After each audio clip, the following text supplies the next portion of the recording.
Welcome to the first ever double Neil stream on YouTube. Do not fact check me on that. Just believe me. This is the first time two Neils have ever been on a stream together on YouTube. I am joined by data analyst Neil Farley, really smart guy who loves best ball, does a lot of analysis of best ball. So excited to pick Neil's brain a little bit. Neil, how are you doing today? I'm doing well. I'm excited to hop on. I don't get asked to do that many things, even though I post about best ball fairly frequently. So it's always fun when someone reaches out and asks you to do something or with help with anything. So yeah. Yeah, people use your data all the time. I know Pete Overzet used your data in one or two of his recent videos. So people are, liking your stuff, just not, you haven't been in front of the camera all that often. I have watched some of your stuff, so I knew you'd be a good guest to have on. I mean, some of your stuff. Definitely, it's been, I don't do that much like streaming stuff just because like I haven't personally, but I have streamed stuff in the past. It just hasn't been in the fantasy football space. And then I can always tell when Pete puts up a video like with something that I have like posted about in it, because I'll get like a little random boost of followers that day on Twitter, and I'll be like, oh, okay, like always fun. Yeah, to see people using your stuff. That happens. It's always funny when you get that kind of boost, and Pete Overzet definitely can give you a little boost in your followers there. I've been starting these streams this week with just an open-ended question of, have you read anything, heard anything recently, whether it be player takes or, Leone's data analysis recently, any data analysis that you've done, anything interesting that is affecting the way you draft of certain players or structures, anything like that? Well, I think there's like a lot of things you could talk about, but I'm interested to hear your thoughts as well on this topic. So I know that you've brought up on a couple streams recently that like you've dove a little bit more into like the leg up stuff on diversification. And I'm curious about like how you think about it, because I do think obviously you don't want to draft the same team all the time. Like, that's objectively not a good way to play. But I don't know. I think that sometimes people kind of go overboard with their idea of like getting different or getting unique. And like they'll end up just drafting, in very suboptimal ways, especially when like specifically in like playoff format best ball, I don't think it's quite as important, because like people will talk about like last year, one of the only like player takes that I was like posted about on Twitter, because at the time I literally never did, was like Raheem Mostert and like the Dolphins backfield as a whole. Like Jeff Wilson was horrible, was one of my highest owned players, but so like going into the playoffs, people are saying like, oh, like I'd rather have anyone than Raheem Mostert. And it's like, well, I don't know like what other 12th round pick you'd have than Raheem Mostert. And he's honestly not that owned. Like having an advance rate of close to 50% is absurd. And you have to like cut that in half to get what they're actually like the ownership is, because, 2 out of 12 advance. So you end up with like just say 25 or 20%. And then when you deal with like combinatrix of people saying, you're dealing with like very common pairings, the highest owned pairing that you'll ever see will be like 10. And that's like a truly staggering like rate to see people like as a combination ownership in the second round. But like in general, higher ownership pairs in the second round is probably towards like, I don't know, 5%. Like that's quite high. Doesn't get super high. Yeah. I mean, I don't really know how to apply. Like, I think it's true. Like ideally you would be the only person to have this player in the playoffs who's going to go off, but you can't really plan for that. Like I'm not trying to avoid the 12th round guy who crushes all season because, oh, well then everybody's gonna have him in the playoffs, to use your Raheem Mostert example. So yeah, I'm like, yeah, I get it. Like people talk about like, oh, this player is, he could just crush in the playoffs, but I'm like, any player who's good in the regular season could crush in the playoffs. So I'm typically not trying to like seek out I think George Pickens is an example that people use frequently of like, yeah, he's not going to hit very often, but like he could go off in the playoffs. We just saw it last year. And I don't really buy into that, just because I think that's true of any player. And I'd rather have more teams in there. I'd rather more bullets in the playoff rounds in general. Raheem Mostert, just as an example, sure, yeah, you get there and everybody has him. You have 17 other players that hopefully not everybody else does have. So I just want to hit on those atomic players as often as possible. So I don't really think that there's any great strategy way to approach trying to have guys who are going to be low into the playoffs, with the exception of, and you hear Leg Up talks about this all the time, rookies are kind of a cheat code in that way to some extent. If you can get the rookies who do start coming on in the second half of the season, like there are some player archetypes, I guess, that you can, advance at a lower rate because they're the type of player who's going to come on later in the season. But other than that, I can't think of too many ways that you can like try to actively seek out the players who are just going to have massive playoff series games in the playoffs that don't do anything in the regular season. I don't know. Does that answer your question at all? How do you think about this? How can you actually apply trying to have players who are going to be low owned, like seek out low ownership in the playoffs? Are you there? Did we lose Neil? I can kind of see him moving, but very slowly. All right. I am not sure what is going on. Can you guys hear Neil in the audience?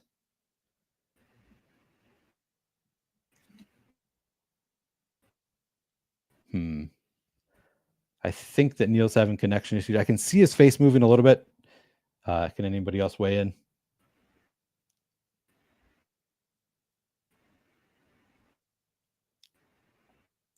Neil, can you hear me? You can't hear Neil? Is that what you're saying? Neil, maybe leave and come back, refresh something. In a moment, it's really choppy. Okay. I can't hear Neil at all at this point. Okay, yeah, Neil is frozen. I can in StreamYard, I can see him moving just a little bit, but it's very choppy and I can't hear him at all. So what I'm going to do is I'm going to jump into a Best Ball Mania draft while we wait for Neil. Maybe I'll give it one more minute just to kind of try and buy some time, get Neil in for the start of the draft if we can. Okay, Neil has left the channel for now. I will keep my eye out for Neil to join back in, and once he's back, we'll jump in pretty quickly. Yeah. Apparently YouTube does not like the double Neil streams, as Proper says. Neil, we lost Neil. Yeah, you can't have two Neils on one YouTube channel. It just doesn't work for YouTube. They hate it, so they kicked Neil off, I think is what happened here. Little housekeeping while I'm waiting for Neil. I had to change the promo code that we use for fantasy points. It is now Orfield24. If you had used Flannel, if you're planning on using the Flannel promo code for fantasy points, that is not going to work. Had to get rid of that promo code due to people misusing it. So we had to change the promo code to Orfield24 if you want to get 15% off any fantasy points product. I do think that they are great products. I particularly love the data suite. I use that for all of my player analysis. It is really, you can get really in the weeds with the fantasy points data suite. Check it out if you haven't already done so. Highly recommend it. Of course, they also have great content that you can get they have a lot of different packages at Fantasy Points you can get for 15% off using promo code Orfield24. Neil is not back yet. I am going to jump into a draft. I'll throw this up here, and then when Neil is back, we can continue our conversation. So if you want to get into this Best Ball Mania draft with us, with me for now, hopefully Neil will be back soon, I am going to enter right now. So get in right now.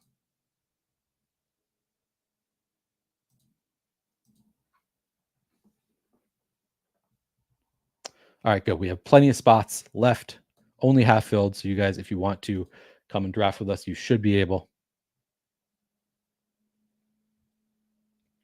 While Neil is not here, yeah, howdy, Tyler. My brother says Battle of the Neils. I mean, we'll be working together. Neils work together. GM Anthony. Good afternoon, Jeremy. Yeah, this is fun. Chihuahua 2. Is this the one that has no payout for weeks 15 and 16 for just advancing. No payout until week 17. All right, Neil appears to be joining back in, but I still can't see him. I see him. He's in StreamYard, but I can't actually see his video. So I'm going to give it a minute here. Good morning, Bindles. Meatwad. Thank you all for letting me know what's going on with Neil on your end. Good morning, Zen. Maybe should I try adding him to the stage?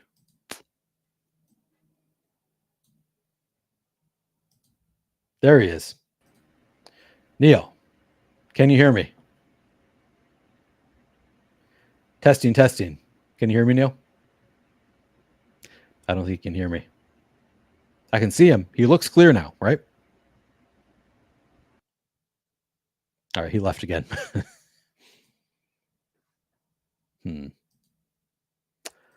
Well, we'll get started without him. Better check my Twitter, see if he's talking to me.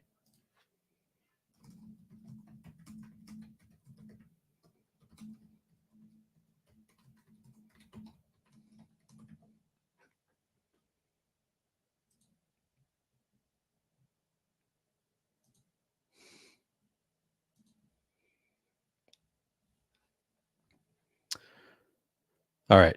Yeah, I mean, my end I think is good. I think I am clear. I am fine. Just Neil's trying again. All right, we need one more to fill this draft. If you want to get in, you better get in now. Chris says, are there any other Neils in the audience? Raise your hand. No, YouTube won't allow it, is what we've learned. So unfortunately, I'd love to have another Neil come and join us, but YouTube just does not like the double Neil streams. All right, he's back. Neil, I'm going to add you to the stage. Do you want to give me a thumbs up if you can hear me, Neil? Should I wait until you can hear me? All right, I don't think he can hear me. He's not giving me a thumbs up. So I'm going to wait a minute. Ooh, we got the 3-hole. Neil, can you hear me? He can't hear me. I assume this is great for viewers. Me talking to Neil not actually being on the screen. I can see Neil. I can see Neil on my screen, but he cannot hear me. Dan K says that he has the best spot in the draft. Let me see. Let me double check that. Where's Dan? Oh, there's Zen. We got Beastburf in here. Dan, you're in the 6-hole. Yeah, we talked about that. That was with Scott, right? Talked about the 6-hole being, got the icon in here. CD Lamb goes 1 to Beastburf. I don't hate that. McCaffrey number 2. Neil has left again. I was going to see if I could try to get his opinion, but yeah. Do I just go Tyreek Hill? I kind of like going Jamar Chase some, but I think that I have more Chase than Hill currently, so I'm just going to go Tyreek Hill. Throw the board up here for you. Still keeping my eye out. Zen did not like that pick.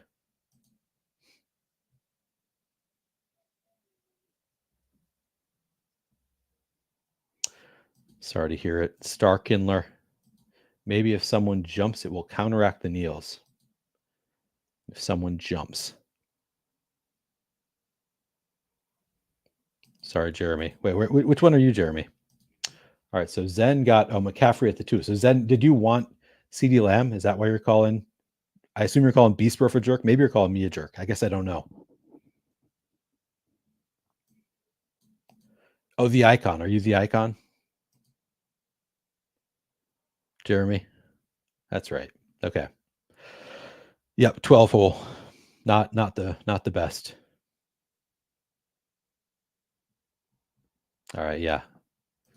Zen wanted to get CD in that 2-hole, got forced into Christian McCaffrey. That's a bummer. Not the worst pick though to get. We'll take Christian McCaffrey.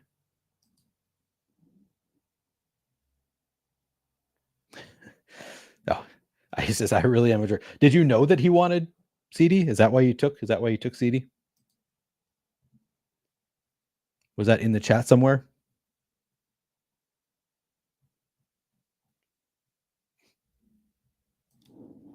All right. Neil is not back yet. I will be keeping my eye out for him.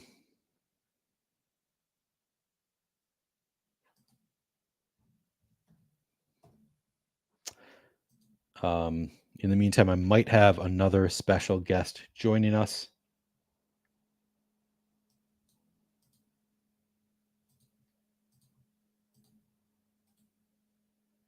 We can all chat together if he does. Not going to announce him, get your hopes up until he shows up, until I know for sure he's available. All right, Tyreek Hill. Used to be you could get Jalen Waddle anytime you want with this pick. That is no longer the case. Even if you want to do the double, which that was something that Pete Overzet talked about quite a bit early on in drafting season, that like things that right now, you know, we would talk about the Dolphins trio, like starting with that Dolphins trio and whether you should do it. Is it going to be too chalky? And I know Pete made some nice videos talking about how it's very possible now you can do it, you know, pretty frequently now, but that doesn't mean it's going to be the case in August. So don't worry too much about building out chalk builds if you like the correlation. And sure enough, now it's something that you can still do some, but it is much tougher now to do Tyreek, Waddle, Achane than it was when we started drafting. So that was a point well made and well timed also, because that moved pretty quickly.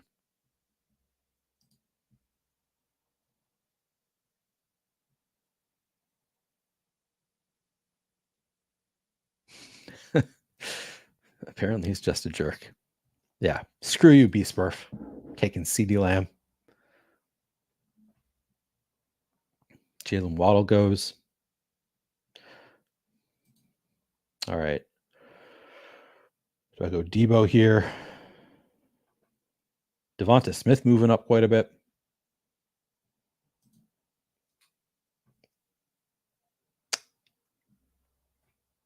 I'm going to go.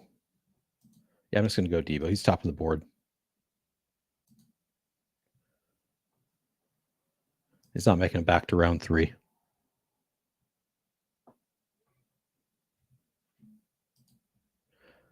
That's a good point. Should have known. 2 Neils in one place. Never seen it before.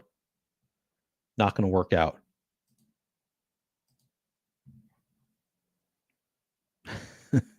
All right. Neil is trying to come back soon. Oh, here he is. Neil, can you hear me?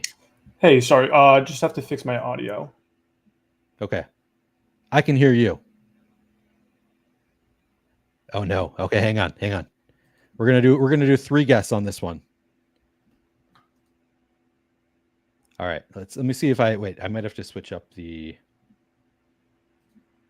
No, that's not what I want to do. Shoot, hang on one sec. I'm gonna make my pick and then I'm gonna add another guest. Oh shoot, I'm on the board with 9 seconds left. Diggs or Evans? I'm gonna go Diggs. I don't think Neil can respond yet. Okay. All right. Now give me 1 second. I got to change my overlay here. Okay, here we go. What is up, Scott Barrett? Thank you for joining the stream. Scott offered to come on when it was looking like Neil was not going to come back. But of course, always happy to add the GOAT to the stream. I don't think Neil can hear us yet, so I'm just going to throw it to you, Scott. Scott, how are you doing this afternoon? Bro, you were down so bad. I had to offer to help you out. That's tough scene here. Neil has no audio. Is that what's going on? He for a little while his video was out. Now his video is back, but I don't think his audio is working. Neil, can you hear us? I assume he would respond if he could hear us. But yeah. At least we get to see his pretty face. Yeah, exactly. Well, thanks for having me on. Thank you for joining. I just wanted to give a little shout out. This upcoming week is Best Ball Week over at fantasypoints.com. Graham Barfield today just dropped his Underdog Best Ball Bible Draft Guide Manifesto.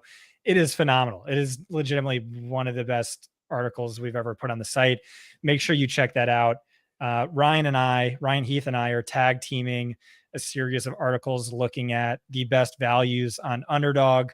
That'll drop Monday, Tuesday, Wednesday, Thursday. Friday, High Low is going to be dropping a great piece looking at, assuming we have perfect knowledge of week 17, how do we play that? Like, what are the key optimal stacks? He's looking at, like key matchups in that week. And then that'll be a fun piece to revisit in 6 months to see, just how much we got right. And then, like I said, my guy ZWK Football, I think he's a few weeks away from it, is going to drop a bombshell piece that I think is going to be a major talking point among all best ball bros throughout the remainder of the season. If people want to know, like, when this stuff comes out, is there a specific package that they should sign up for, a specific account they should follow, get in the Discord? What would you recommend for people who just like excited about all of these things that are coming out, but don't like know where to find it? Just want to be, get alerted to this stuff when it comes out. Yeah. Go to fantasypoints.com. You can subscribe, just a basic standard sub will give you access to everything, but an all-in package comes with Neil's discount, gives you access to the data suite, our premium product, which includes betting and DFS, outside the box, all of my DFS content. So that's what I would recommend. Also follow me on Twitter or the Fantasy Points account. That's Fantasy PTS on Twitter. But yeah, so check that out for when all this content drops. Hell yeah. Star Kindler says, pretty sure Neil doesn't know he's on camera. FYI. Neil, can you hear me? Yes, but my like computer just like totally crashed when I was on before. Do you think you're back now? I think you're good. Can you see the screen and everything? Yeah, I can see enough. I'm still kind of trying to fix it, but okay. This will work. Okay. Neil, Scott, have you guys met previously? We threw Scott on last minute. He offered to come on to help me out because I was struggling here after you left.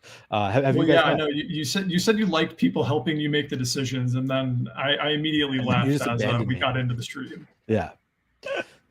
So good. This is a decent team, though. This is okay. Hill, Debo, well, actually, yeah, I like the round one pick. The round one pick is really good. You're out on Debo and Steph Diggs. No, Debo's fine. I actually like him more than just about anyone else. Probably, yeah, definitely not taking Diggs there. But you were in a mad panic when you were making that pick. I was. He was also top of the queue or of the rankings. I think I have leg up rankings back in here now. Oh, you got to use Fantasy Points rankings, bro. Come on. Do you have best ball rankings? I actually didn't know. Yes. That. Come on, Neil. I was not aware. Okay. All right. Can you still hear me? Yeah, I can hear you. Okay, cool. Everything's working now. Okay, we are on the clock, and the top of the board in terms of ADP is Lamar Jackson, Amari Cooper, Trey McBride. Neil, I'm going to throw it to you first because you haven't been on the stream before. Lamar Jackson, Amari Cooper, Trey McBride, Christian Kirk. I'd probably take Cooper. Same. Oh yeah, we're starting with. Oh yeah, he makes sense for this team too. We got the week 17 correlation. Cooper. Yeah. With plus I just like him in general, but I think that's a nice bonus. Yep, love that correlation. Oftentimes here, I'm tempted to do.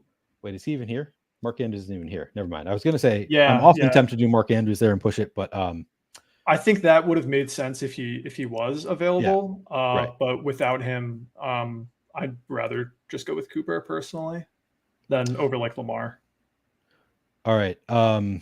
So this next pick is the 5-3 at pick 51. We do have Diggs on this team. I'll ask Scott first. How do you feel about CJ Stroud in the 5th round? Is that too no, early? we've talked about this. Why take Stroud here when you could take Burrow 2 rounds later? Yeah, I hate Stroud so much. I really don't want to take him. All right, nice. Good. Consensus. No Stroud here. I'll ask for Neil's take first again now. So this is 5th round. We could get 5th round Lamar. Would you like Lamar, Christian Kirk, Josh Jacobs? Anything? I'm fine with any of the top 3. Then Scott, do you want to make the choice here? Lamar, Christian Kirk, Josh Jacobs. Let's take Lamar, I guess. I'm also cool with Kirk, not cool with Jacobs. I just figure we have 4 wide receivers already, and there's a few pockets that are nice, but Kirk is one of the players I'm drafting quite a bit. Yeah, the only downside to this pick would be that we don't have a shot at Zay Flowers or Mark Andrews, so we're not pairing with one of his top pass catchers, but we do have a few back second options for Lamar, and we already have the run back in Steph Diggs. So I think it makes some sense there. When you're just getting this kind of value, it's hard to pass that up. Yeah, I think with the value in combination with having Diggs, like that makes me feel all right about it. If we didn't have Diggs, I'd probably pass on it, but I mean, he does still have a couple options you can throw on late in the draft, so it's not my favorite, but I would still like it for the value. Neil, I'd like to hear you weigh in on. So Scott and I have talked about, like, at what point do you take a quarterback who's falling? And like for Burrow in particular, like, Scott points out, like, we'd rather have Burrow in the next round. I'm never taking Burrow there if I don't have Higgins or Chase. I guess you could, because you can add on Jermaine Burton or somebody. There are some later options you could add if you take Burrow there. But let's use CJ Stroud as the example. Say CJ Stroud, all of Diggs and Dell and Nico Collins are off the board. You have the 70th pick here. If we didn't have on our roster, if we didn't have Diggs, would you consider taking CJ Stroud at 70? No way. Personally, 75. Probably not. 90, I think that 94. he should just I think he should probably go in like the 7th round, to be honest. Like I think he just goes like way too high. So this might not be the best example. I just don't see like where the giant difference is between him and like so many other players that go behind him. Like he has in order to justify his price, I feel like multiple of his pass catchers have to pay off like massively, because even if he puts up like 4,500 yards and 35 touchdowns, like I don't think he's going to kill you if you don't have him. Like I think that's honestly like fine. I think we need to try this exercise with a different quarterback, because I think that's just it's a player take. That would be one of my player takes. All right, so how about Mahomes? Say you don't have all of Hollywood, Rashee Rice, Xavier Worthy, Travis Kelce are all off the board. Mahomes comes to you at 70. Do you take him? Probably. Okay. So that's a better example of just like taking the player take part of it out. You would take Paulie Mahomes. Would you then do Scott's guy, Kadarius Toney? He's his favorite player. Scott's favorite player is Kadarius Toney. Is that who you throw on the back? I could talk myself into it. I had way too much of him in years past. So yeah, like I would like not wrong, just to get early a couple shares. yeah, not wrong. This is finally the year, Neil. Come on. I mean, if Sky Moore didn't take that route from him in the Super Bowl, we're on the Super clock. Bowl MVP. Neil, do you like Joe Mixon, Kenneth Walker, Jordan Addison, Ladd McConkey? I like Mixon. Mixon. Any objections, Scott? Yeah, I mean, it makes sense for this team too. Yeah. Plus, he just projects really well. Yeah. All right. I think this team is actually, like, unstacked quarterback aside, I feel like this team is working out pretty well so far. Yeah. So I just wanted to piggyback on what you said. I've kind of, just maybe it matters less with a hypermobile quarterback, blah, blah, blah. No, Graham really swayed me in his article that dropped today. Here's a stat. Over the last 3 seasons in Best Ball Mania, any roster with a QB1 to wide receiver 1 stack has posted a 4.7 advance rate over expectation, which is just, that's 2 week 15. That's just like insane. Yeah. That's just so much alpha there. Me, I love Aaron Jones. I love Joe Burrow. I like Christian Watson and a few of the wide receivers going right after him. All right. So Neil, of those, do you have a favorite, or do you have a favorite in general? I don't really love this range. This would maybe be a spot where I'd take like Addison or someone like that. But if you want to go with Watson, I do kind of like him. Can you click on wide receiver? Well, take him first. We don't have time. Yeah. Jonathan Brooks is also almost there. Can you click on wide receiver though? Yep.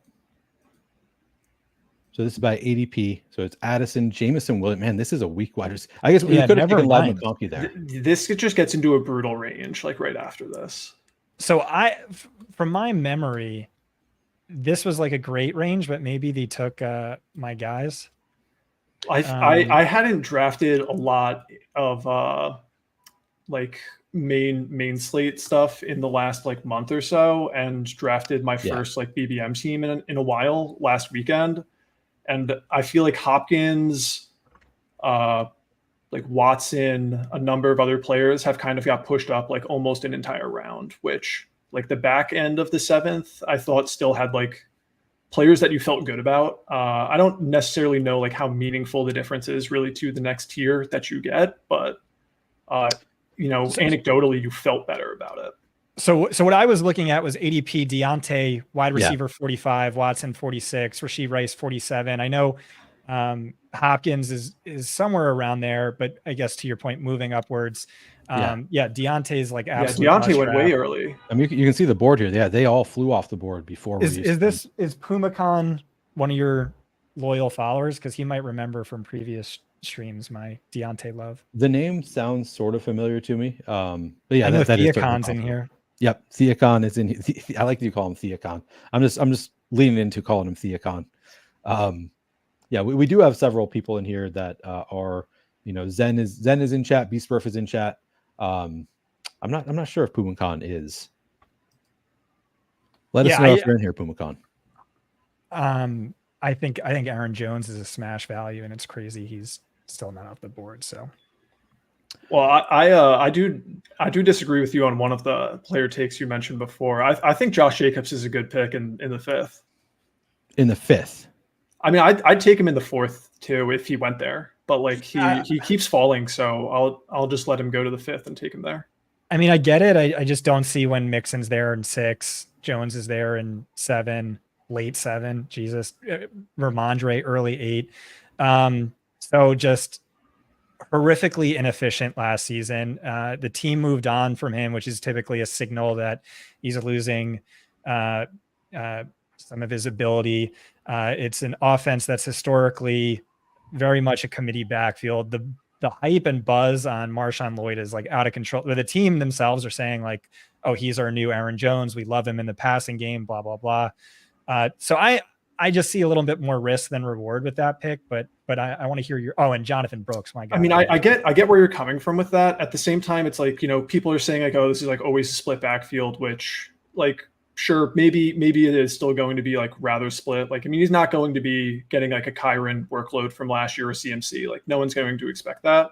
But I think that's like very priced in with like how he's fallen down. Like, after he signed, he kind of flew up to let's see. I'm starting Jordan Love because we do have Christian Watson. We could take Jordan Love here. You love Raheem Mostert. James Conner, also somebody I'm sort of interested in. Neil, what do you think of these? Can you go to the play? Can you actually just take Mostert? Just take Mostert. All right, good. Because that's who Scott wanted. Makes it easy. I like Mostert too. I mean, he finished RB3 last season, and he's RB30 now. So it's just, I love A-Chain, but it's just insane value. Yeah, and we already have Hill too. I mean, I think Mostert's always kind of been an intriguing click, and I thought he was going to get pushed up more than he did this year. And after last year, I think getting him in this range still feels very good. Yeah. All right, let's think about who we want to take here. So I mean, Jordan Love at 99 feels good to me, but we could also, we do have the Miami double now. We could try and see if we can push Tua. I probably wouldn't take Love just after taking Lamar. I feel like that's a little bit lot rich. Of capital for me. Pollard, Njoku, anybody else you like here? Am I sort of ADP? Oh, actually, I would take Jaden Daniels over Jordan Love, but maybe that's just me. Oh, he just went off the board. He's gone, yeah. I would think about. Can you scroll down a bit? I'd probably think about. Don't have any tight ends so far. Njoku would probably be my pick here. Yeah. We good with that? Okay, I'm good with Can that. You click set on us tight up end, to take everyone's least favorite quarterback. Njoku, Goddard, Schultz. Yeah, I definitely like Njoku there. Yeah, I think it makes sense. Oh, and we have Amar. Yeah, we are setting up for the double to do. I didn't think about that. Yeah. So 200 rushing yards, no passing touchdowns, and then Browns go him. Yeah, and then we get what is it? Is Jameis the backup there now? Yeah, so that's fun. Yeah. So no one has backup Jameis who passes to. Well, Amari we could be the team. Yeah. I just took Jameis in the last round of a super flex yesterday or 2 days ago or something. Just hoping for the best there. Have you said you haven't been doing many of this type of structure, Neil? Have you been doing a lot of super flex, or what kind of stuff have you been doing? I haven't been doing too much stuff recently. I mean, I did just start doing a lot of like what they just had like the poodle or something the other day. But before that, I was mixing in like just a few eliminators here and there, and then just kind of doing some other work, like not drafting too much. Yeah. All right. So we are at 1, 2, 5, 1. I'll read off the team. We have Lamar Jackson, Joe Mixon, Raheem Mostert, Tyreek Hill, Deebo Samuel, Stephon Diggs, Amari Cooper, Christian Watson, David Njoku. I really like starting 1, 2, 5, 1. I like the flexibility that gives us with this start. Neil, is that something that you factor in when you're doing drafting frequently, like having that optionality later on? Is that something that you try to build in as you're drafting? I definitely think it's something that you have to be aware of. Like I'm more in on like running backs than I think a lot of people around Twitter are. So that's something that I have to kind of manage at times where like I don't really like to capitulate all the time and just like take the next up wide receiver. So like sometimes you do just have to do that, because if you end up with a few early running backs, like you are really painting yourself into a corner, and like you have to walk a thin line at that point. The same goes for like taking early quarterback. When extreme values come to you later, they're just not really like as palatable because it actually doesn't end up helping you. Right. It's a good point. That's definitely something I try to do, especially with all of so much data has come out recently. It seems, maybe it's been around, but just of the like getting values, how much it helps your advance rate to be able to scoop up some of the values as they fall to you. So I like to build in that optionality. I think it makes sense. Scott, I know you said that you can drop off whenever. I'm going to say that is up to you. I know you're just stopping in to help me out here. If you have other things that you would like to be doing, you feel no obligation to stick around, but you're of course welcome to hang out. All right. I just ordered Uber Eats, so it'll be here in like 5 minutes. So we'll do 5, and I'll be cautious not to steal Neil's thunder, but just pick his brain a bit. I don't know if I have much thunder anymore. Well, do you have anything that you wanted to ask Neil about his data analysis? Neil, of course, one of the things that he has written has and Scott is very, very much an anti-bye week bro. So I was very happy when Neil came out with some data that suggested that heeding the bye weeks was an important thing. Now Neil says he's going to relook at that data because he's not sure that it's accurate. Yeah. Well, I think it definitely matters. Like I don't have any question about that. It's just like to what extent. Like I do think the data I'd looked at previously was just the easiest way to look at it, and I do think it overstates the importance a little bit. Gotcha. Yeah, and sometimes Neil is you're arguing just to draft a QB3 to avoid overlapping bye weeks, and at that point is like, are you better off with a running back who you actually like? Right. Do you just punt the 16 expected points? I don't know. Yeah, it's a definitely a fair question. I mean, I think like your. Yeah, I mean, I'd probably just go with Javonte if he came to us. All right. I had a really interesting debate with John Proctor over this. He thinks Javonte is like a tremendous value, and people are losing their minds because of one. Oh, he goes. Well, it doesn't matter in this case. Yeah, we can continue talking about it. But let's. Do you like anybody else here, Neil? Can you scroll down a little bit?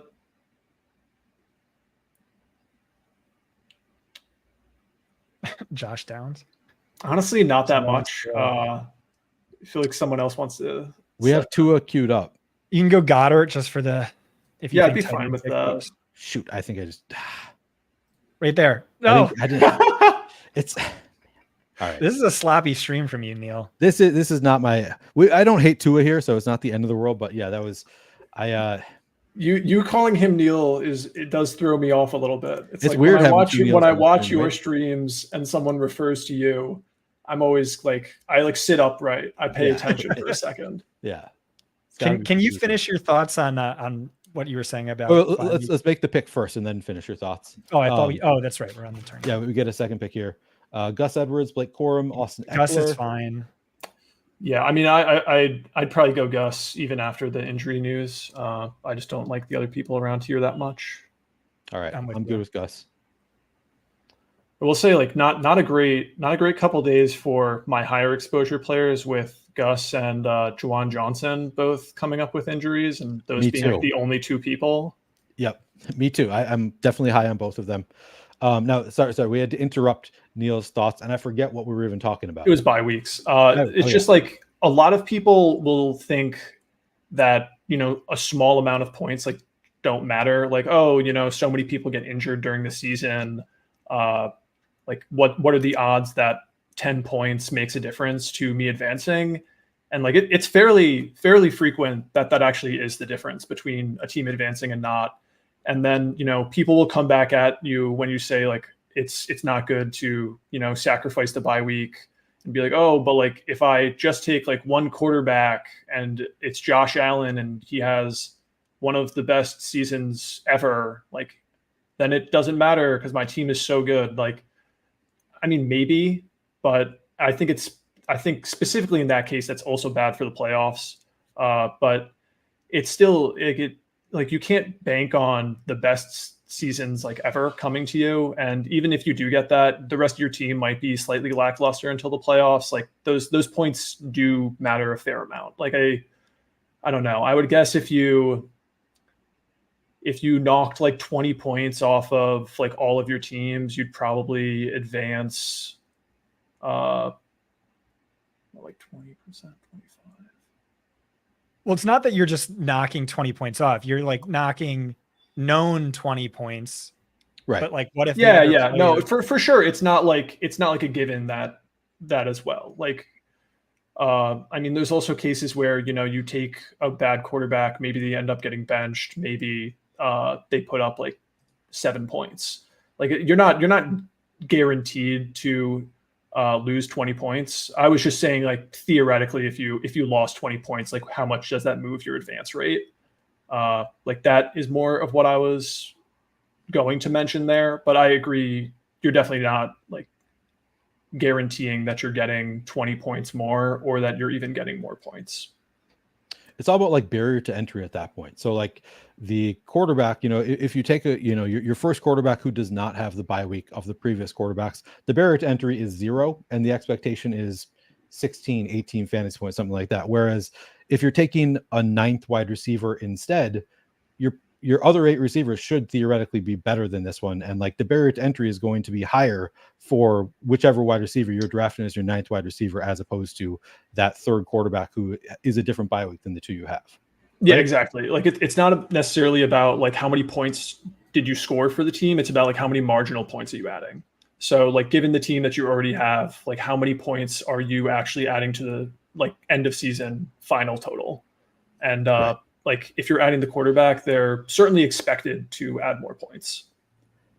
Right. My whole thing was like, you don't want to be risk averse in a something where you have to finish first of 700,000 entries. And so it's all about maximizing upside, team upside, I think like sure. for those playoff weeks. And so like, I was going crazy with it. Like I thought it was, theoretically viable to last year draft like only Mahomes and only Kelsey as your only quarterback and tight end. Like you could take one of each in the last 2 rounds. I'm sorry, Scott. Yeah, let's make our pick. I like Lloyd a lot. I like Dowdle a lot. I like Dowdle a lot. I take him a ton. Awesome. He's tough to make an argument for, but I like him a lot. And that way, like if you just make it to the bonus rounds, you have like a 2 to 4 position advantage on everyone else, which theoretically maximizes your upside for those weeks. Or is that too crazy? I think like one of the things you're also sacrificing in those like final weeks is just like your odds at someone randomly spiking, which like, especially if they end up like, being low ownership, I think just having the chance at another out is pretty meaningful. Like the total number of like roster combinations that you can come up with when you're adding the second quarterback or tight end, like is fairly significant. Right. Especially at quarterback, which is the position that scores the most points. Like whoever wins this year is going to be whoever had the best quarterback in week 17, probably. Anybody standing out? Jalen really. Polk. Polk is fine. Yeah. Musgrave. Oh, we have 2 tight ends, but I like Musgrave. No, we only have one. He's the same bye week. Oh, we did. I'd go Polk, I think. Okay. I like Polk here. Seems like a solid bet here in 13th round. Like, yeah, plus here, we have Gus, so that doesn't hurt. Oh, nice. What are you saying, Scott? Scott? Yeah. What was I saying? It was Yeah, I mean, like, it would give you that out to have a second quarterback and a second tight end. Oh crap! No, I guess I just lost my train of thought. Yeah, I mean, I do think it's also like it's a bit different, like now given the quarterback prices, just because like if you're not starting like your second round pick quarterback, like that does feel a bit different than like not starting your like fourth or fifth round quarterback, where I think like some of the same quality goes this year just based on the market changing its course a little bit. So like I think it felt worse before because like you were passing up. Like if your Josh Allen wasn't starting, then like that meant that someone else had. I don't remember who went in the second round last year, but they had like a second round pick Hurts, maybe. starting, and like you were starting, you know, your QB like 26 off the board or something like that. Yeah. Yeah, I was just gonna say, like theoretically, you can imagine a scenario where like Mahomes and Kelsey finished as like the QB1 in week 17, top 2 in week 16, top 2 in week 15, something like that. Like that happened with just a few years ago, and also Lamar and Andrews, I guess a year before that. But I know I think you're right. I think you're ultimately right. That's the right way to think about it, right? Is like maximizing team upside and postseason upside. Where like I think one bye week, you know, doesn't really move the needle to that degree. Yeah, but also like over the course of 150 teams or however, like if you're doing a ton of drafting, like having more bullets in terms of overall teams is more important to me than having, you know, a ninth receiver, as I said, or a seventh running back. Like I'd rather just have more teams like shots on goal as opposed to within one team in the playoffs. Like I just don't think that a ninth receiver is generally going to be more impactful than just like having, you know, a higher expectation of advancing. Yeah, so I guess it does just come down to opportunity cost. Sorry. Yeah. No. You go. Yeah, but I mean, then again, like who has the most upside is like a wide receiver 9 can certainly do that. Like Antonio Brown, with his when he was like no one was drafting him his first year with the Bucks. He went nuclear his last 4 weeks or whatever. Or sure. DJ Chark in his sophomore season, no one was drafting. Or I mean, Puka Nacua, Kyron Williams, like there are plenty of. Yeah. Well, like there's also CJ Stroud. Like there are other, you know, you can find. That's true. Yeah, or Gino a couple years ago too. Mm-hmm. All right, we are on the clock here. Do we want to go? We have 4 running backs. We have just 1 tight end. I don't know. What do you guys think? Neil, I'll throw it to you first. I don't mind Gibson. You good with that, Scott, or do you hate Gibson? No, I'm okay with it. Okay. Yeah, I mean, I don't love clicking him, but I do think like he's going to have a decent role, and we have players involved in the like on New England and in that game. So what's your tight end strategy now? Like I was planning on taking 3 for a while. Like I think that makes the most sense. Yeah. Do you have I guess we shouldn't talk targets. What rounds do you think? Are you starting to get nervous now, or would you want to push it? So here's what's available by ADP. I mean, it's possible that it's not pretty coming back. Like I don't feel particularly strongly about the people I saw on the board. Like if you wanted to take one, I think that anybody you like your totally Scott? fine with that. Yeah, Conklin and Johnny would be the targets. Oh, we do need to get a Lamar stack too. Oh yeah, I guess. So, I would still go Conklin, but okay. Yeah, I'm fine with Conklin. Or we could take Likely. I kind of like taking Likely. Take Likely. I think we got. That's too late. It's too late. But I kind of forgot about that, to be honest. I did too until it was too late. So I'm going to just queue up Likely and Tez Walker right now and wait for them to come out of our hopefully queue. One of them will come back to us. Yeah. Can we talk Likely for a second? Yeah. So he's one of those players where like intuitively, like I don't want to draft because like you're banking on an injury or you're like projecting out the fantasy points and they're low because like tight end 2s rarely do anything. They're cannibalizing each other's upside, all that stuff. But it's like if the expected value is massive because like he could be an easy round 15 league winner if Andrews is just hurt for the fantasy playoffs. So how is that something you navigate, Neil? Yeah, I don't take him. Oh, sorry. No, you go. I don't know I who was you're asking talking to. Neil Farley. That's good because I wasn't really listening. I was responding to somebody in chat, and then I was like, oh shit, I'm on the spot, and it wasn't even. Blew my spot. All right, you go ahead, Neil. Yeah, so I don't really take a lot of likely because of the reasons that you said. Like when I'm building out like it's normally when I'm building out like a 3 tight end room is like when I'm drafting people back here and they're not named Jawan Johnson because I take so much of him. That like I need another one, and I don't end up with him a lot because, like I said, I don't like taking Stroud, so I don't end up stacking that game a ton. And then I also don't end up with tons of Lamar, where like I think if I took Lamar, that would be a case where I would definitely be like looking to get my exposure to him, because in the cases where like he does pay off, like he can just pay off so prolifically that it does kind of become a weird proposition, because it's somewhat similar to taking like very handcuffed running backs, where like in normal weeks they're not really going to project for it. Like I take a ton of Elijah Mitchell. Like Elijah Mitchell does not project well on a weekly basis. Like if you're going to project CMC for a healthy season, like he's going to look bad. But in the outcomes and the iterations where he does matter, he can matter to such a profound extent that like weighing the range of outcomes, like I do want to be kind of like high on him as a player, because like I just think that he's situated well to potentially like help you so much, particularly around the people that go at the position here, because like I don't care for tons of the late running backs. I think there's just a lot of question marks around them. Yeah, I'm with you. I think you put it perfectly. You have to factor in the range of outcomes, and that upside's more valuable than, you know, the downside is detrimental. Yep. All right, we got our guy. Cool. Well. Yeah. I guess we also could have done Jonnu late, but we needed the stack. Yeah, I think the stack definitely makes him more valuable. We have both stacks, but like we already. Oh have yeah, that's true. That's true. Yeah. We could have done both even. So really, we maybe should have reached and taken likely, and I don't know whatever. It works out. Who cares? I like Conklin better. Yeah. Yeah, I mean, I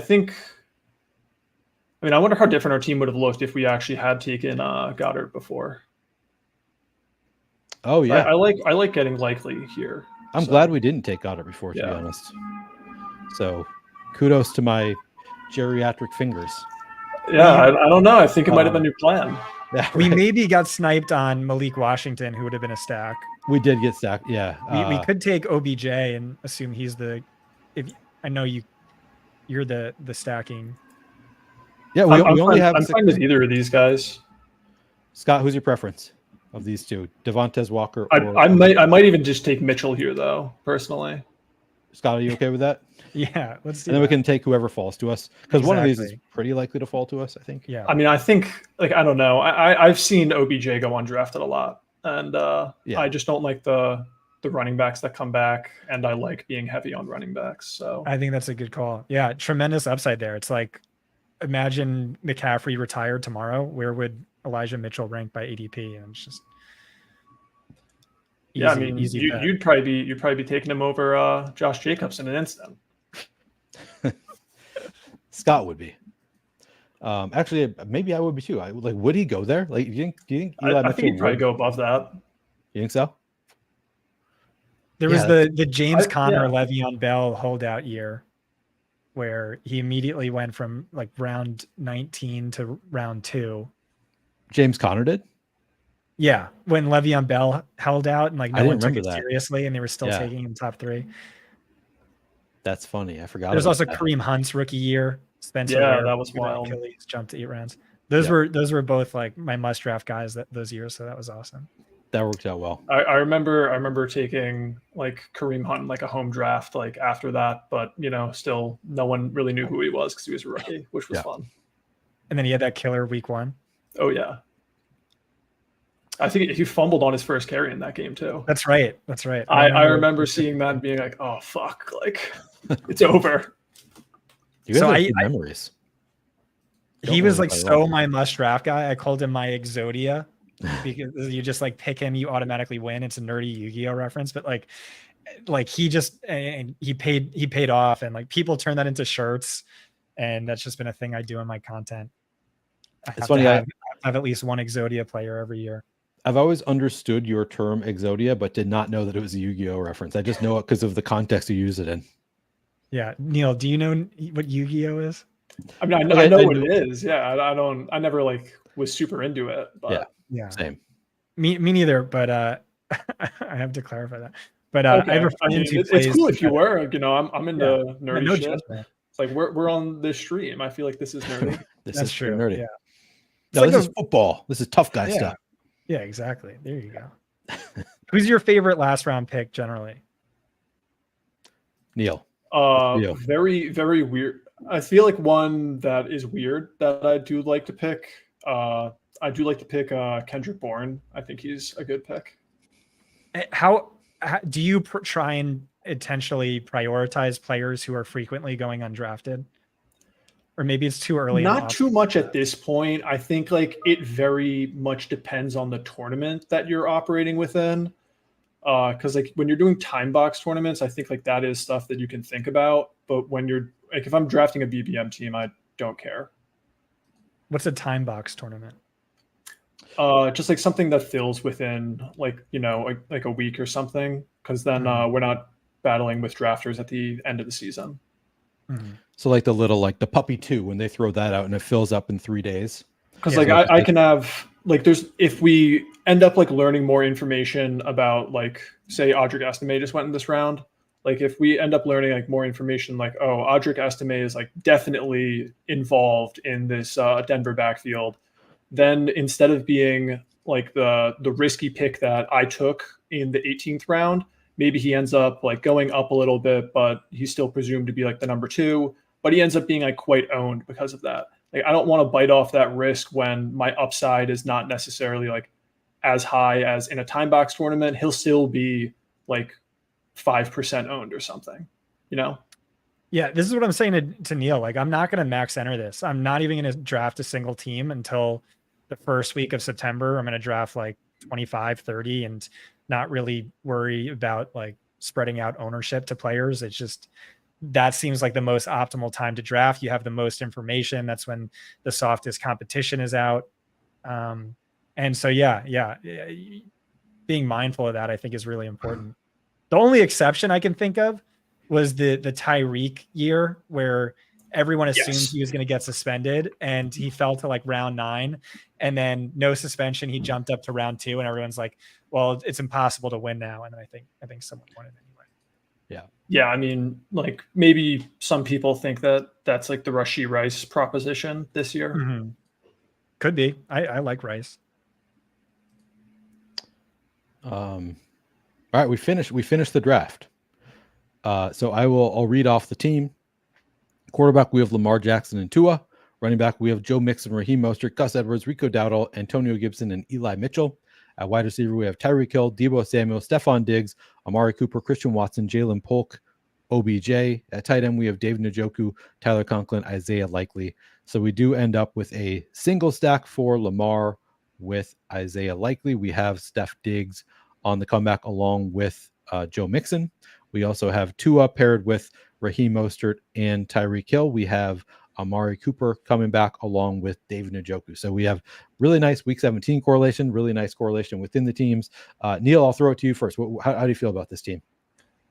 I feel like the pilot could have done a better job in the first couple of rounds, but then something came in and really saved it after that. Yeah, that is right.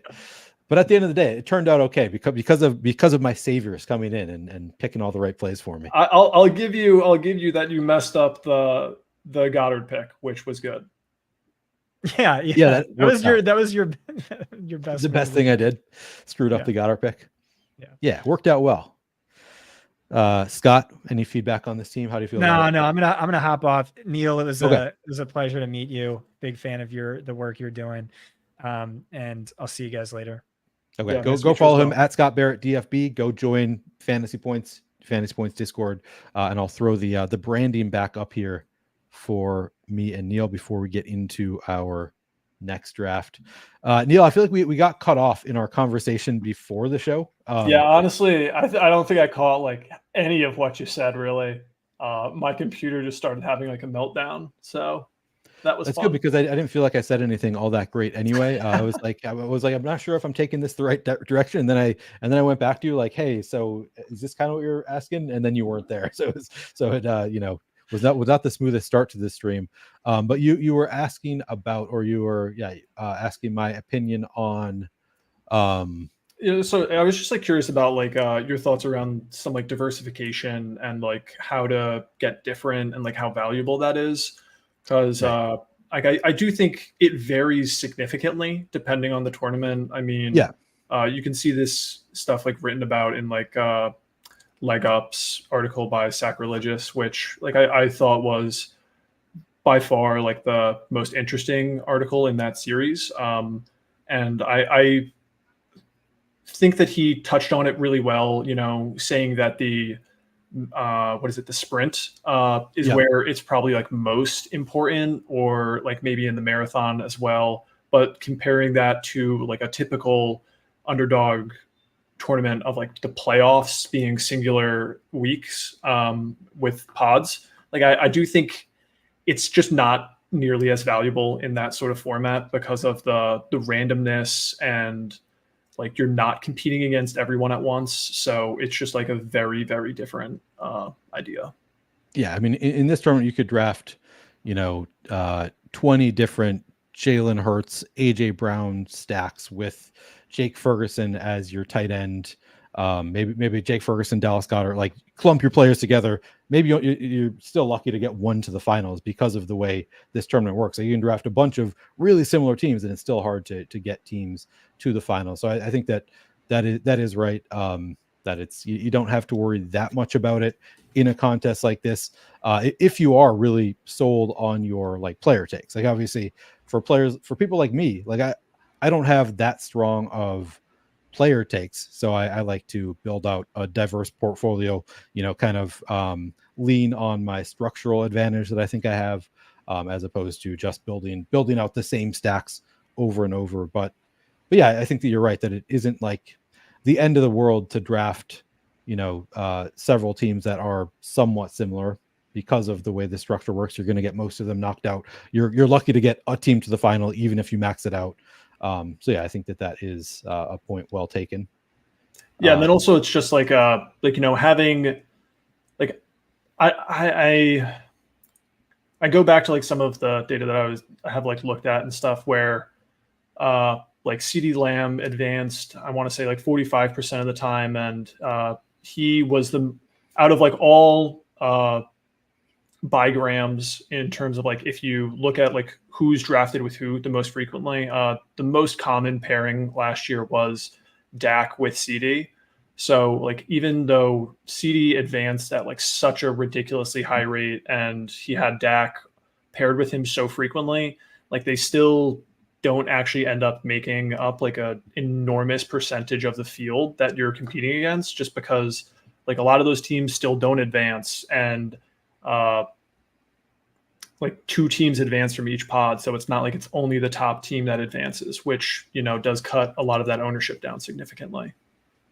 Yeah, for sure. I was also, as I was, and actually I don't think that I've finished the Jacquard piece that Zach wrote, which was on this topic. Mm-hmm. I was kind of wondering, like, as you're looking at the different, the graphs that people have for their diversification, the grades you get for diversification, I wonder if my diversification grade would be worse or lower, if you want to call that worse, because I like to overstack. So in general, I'm overstacking with my quarterbacks. I'm over correlating my teams in general. So I would think in general, then I'm going to be less diverse from a combinatorial perspective because I'm overstacking. So I wonder if he does factor that in. And again, I don't think I finished that piece yet. I think I started it, but did not finish it. Yeah. I mean, I think there's a couple things too, along with that, I think it's very useful to look at. I can't like look up my own chart in a cinch. Like I could, make it with my own data, but I definitely did not 150 max last year. So I can't just look my own name up and figure it out from either. the work that they did. Yeah. But like I do think you kind of also have to consider that like it's the way that they're working it is like it's taking your team against like all of your other ones and then like averaging that score. So you got to consider that you might have like relatively high scores against specific teams like in your portfolio, I suppose. Yeah. So like you could have a good amount of overlap between team like 1 and 2, but if those teams don't really overlap with teams 3 through 30, then like it might not show up as actually having like an extremely high Sortino, or not, I can't remember what is it. Sortino, Jacquard. No, yeah, Jacquard. Yeah, I have no idea. Whatever statistic. Yeah, I yeah. I don't care what you call it. Right. Yeah. So whatever that is. Yeah. All right. I want to ask you a question on something. We're going to jump into another draft, but before we do, I've been reviewing everybody's drafts who drafts with us, but then I often go over people who aren't even in chat. So I'm going to, going forward, I think what I'm going to say is if you want us to go over your team, if you were in that last draft with us and you want us to go over it, tell us in chat. Tell me in chat, please review my team. I'll go over your team in that case. But before we get to any team reviews of that last draft, and I am planning on doing another draft, Neil, if you still have time. I know this has gone a little bit longer than we were anticipating. I do want to hear your opinion on overstacking, or like how much you want to be stacking with your quarterbacks. I've always been a big proponent of trying to go for double, triple stacks in general. Is that something that you've researched at all? Is that something you have opinions on? It's something that I've wanted to look into more. I think it's a little bit more difficult than some other topics at times to kind of dive too deeply into, but like it is very clear when you look at like some stuff that obviously it's helpful. Like no one's going to ever disagree with you on that, but you'll also see that like people who draft a lot of teams also tend to be the ones who overstack a lot more. So like they're much more willing to go for like 6-man stacks and things like that, which I think is at least interesting, if not necessarily useful. But it's something that I'd like to go into more, and I kind of want to push myself when I am drafting teams to stack a bit more and do some more game stacking, because like I will do game stacks. It's just at times I'm obviously like very tied to ADP a lot of the time, because like it's just it's so clear that it does matter. Like I don't think you can paint any picture that like it doesn't matter. Like, you know, obviously, like if I knew all the best players, I would take them. Like I said before, you know, I like Josh Jacobs. I would take him in the 4th round if that's where he went. But like I think I only have say like 13%, which is, you know, a good amount above expectation. But at the same time, like if I really thought he should go in like the end of the 3rd round or something, like I'd have so much more. Like I just think you have to come with like humility, but at the same time, like I'm not weighing that. I'm not weighing like how much the stack is worth against ADP like appropriately a lot of the time. So I don't think that I stack enough, which is an issue. I think that you should probably go for some of those overstacks. Yeah, and again, I'm not. I should say, like, I'm not usually going for like a 5th receiver with my quarterback or whatever. I'm not trying to stack to that extent. I am a proponent of like double, triple stacks. I will say one thing that I've been kind of thinking about recently is so Leone just came out with his new, not a whole manifesto yet, but came out with a piece talking about game stacking, and I wonder if I should be, rather than going for the 3rd receiver sometimes, going for the bring back. So I guess I'll use an example. If I already have Marvin Harrison and Trey McBride with my Kyler stack, maybe I should be drafting Demarcus Robinson in the 16th round instead of Zay Jones or Michael Wilson, like that kind of thing. I wonder if that is something, and that's something that I'm not sure where it breaks on that, but like maybe because it seems that there is the data seems to be pointing to game stacking being a positive, something that like really helps you in that 18th round. I wonder if it would be better to go for, you know, the game stack instead of a bigger team stack. Do you have any thoughts on? I mean, as you said, you haven't done the data, so we're kind of just talking from instinct. Yeah, we're shooting from the hip. But what's the point of this if we're not allowed to do that? Yeah. So yeah, I mean, I think that makes sense, and I'd probably try and think about it in terms of like your portfolio again. You know, Like sometimes you want to take that third wide receiver, other times you might want to like take the bring back on the other side, or at the same time, maybe instead of taking like Trey McBride, you end up taking Cooper Kupp earlier and something, because like you want to try and kind of have these combinations. Yeah. And the thing that's just so beneficial about overstacking is like if your quarterback does go off, then like, which is obviously what you kind of need to get to a certain point in the tournament, then you're also going to see probably at least one of these ancillary pass catchers go off as well, and like provide you significant value for like where they were going. So like you do want to take into account obviously like where they're going in the draft and like the capital that you're spending on them. And like that's part of the reason that I just have a really hard time with the Texans, because you really have to spend up so much, especially like Tank, I think pretty reliably goes in the third round now. So yeah, like you really have to go take one in the second and one in the third for the most part if you want to get that like double stack before you get Stroud.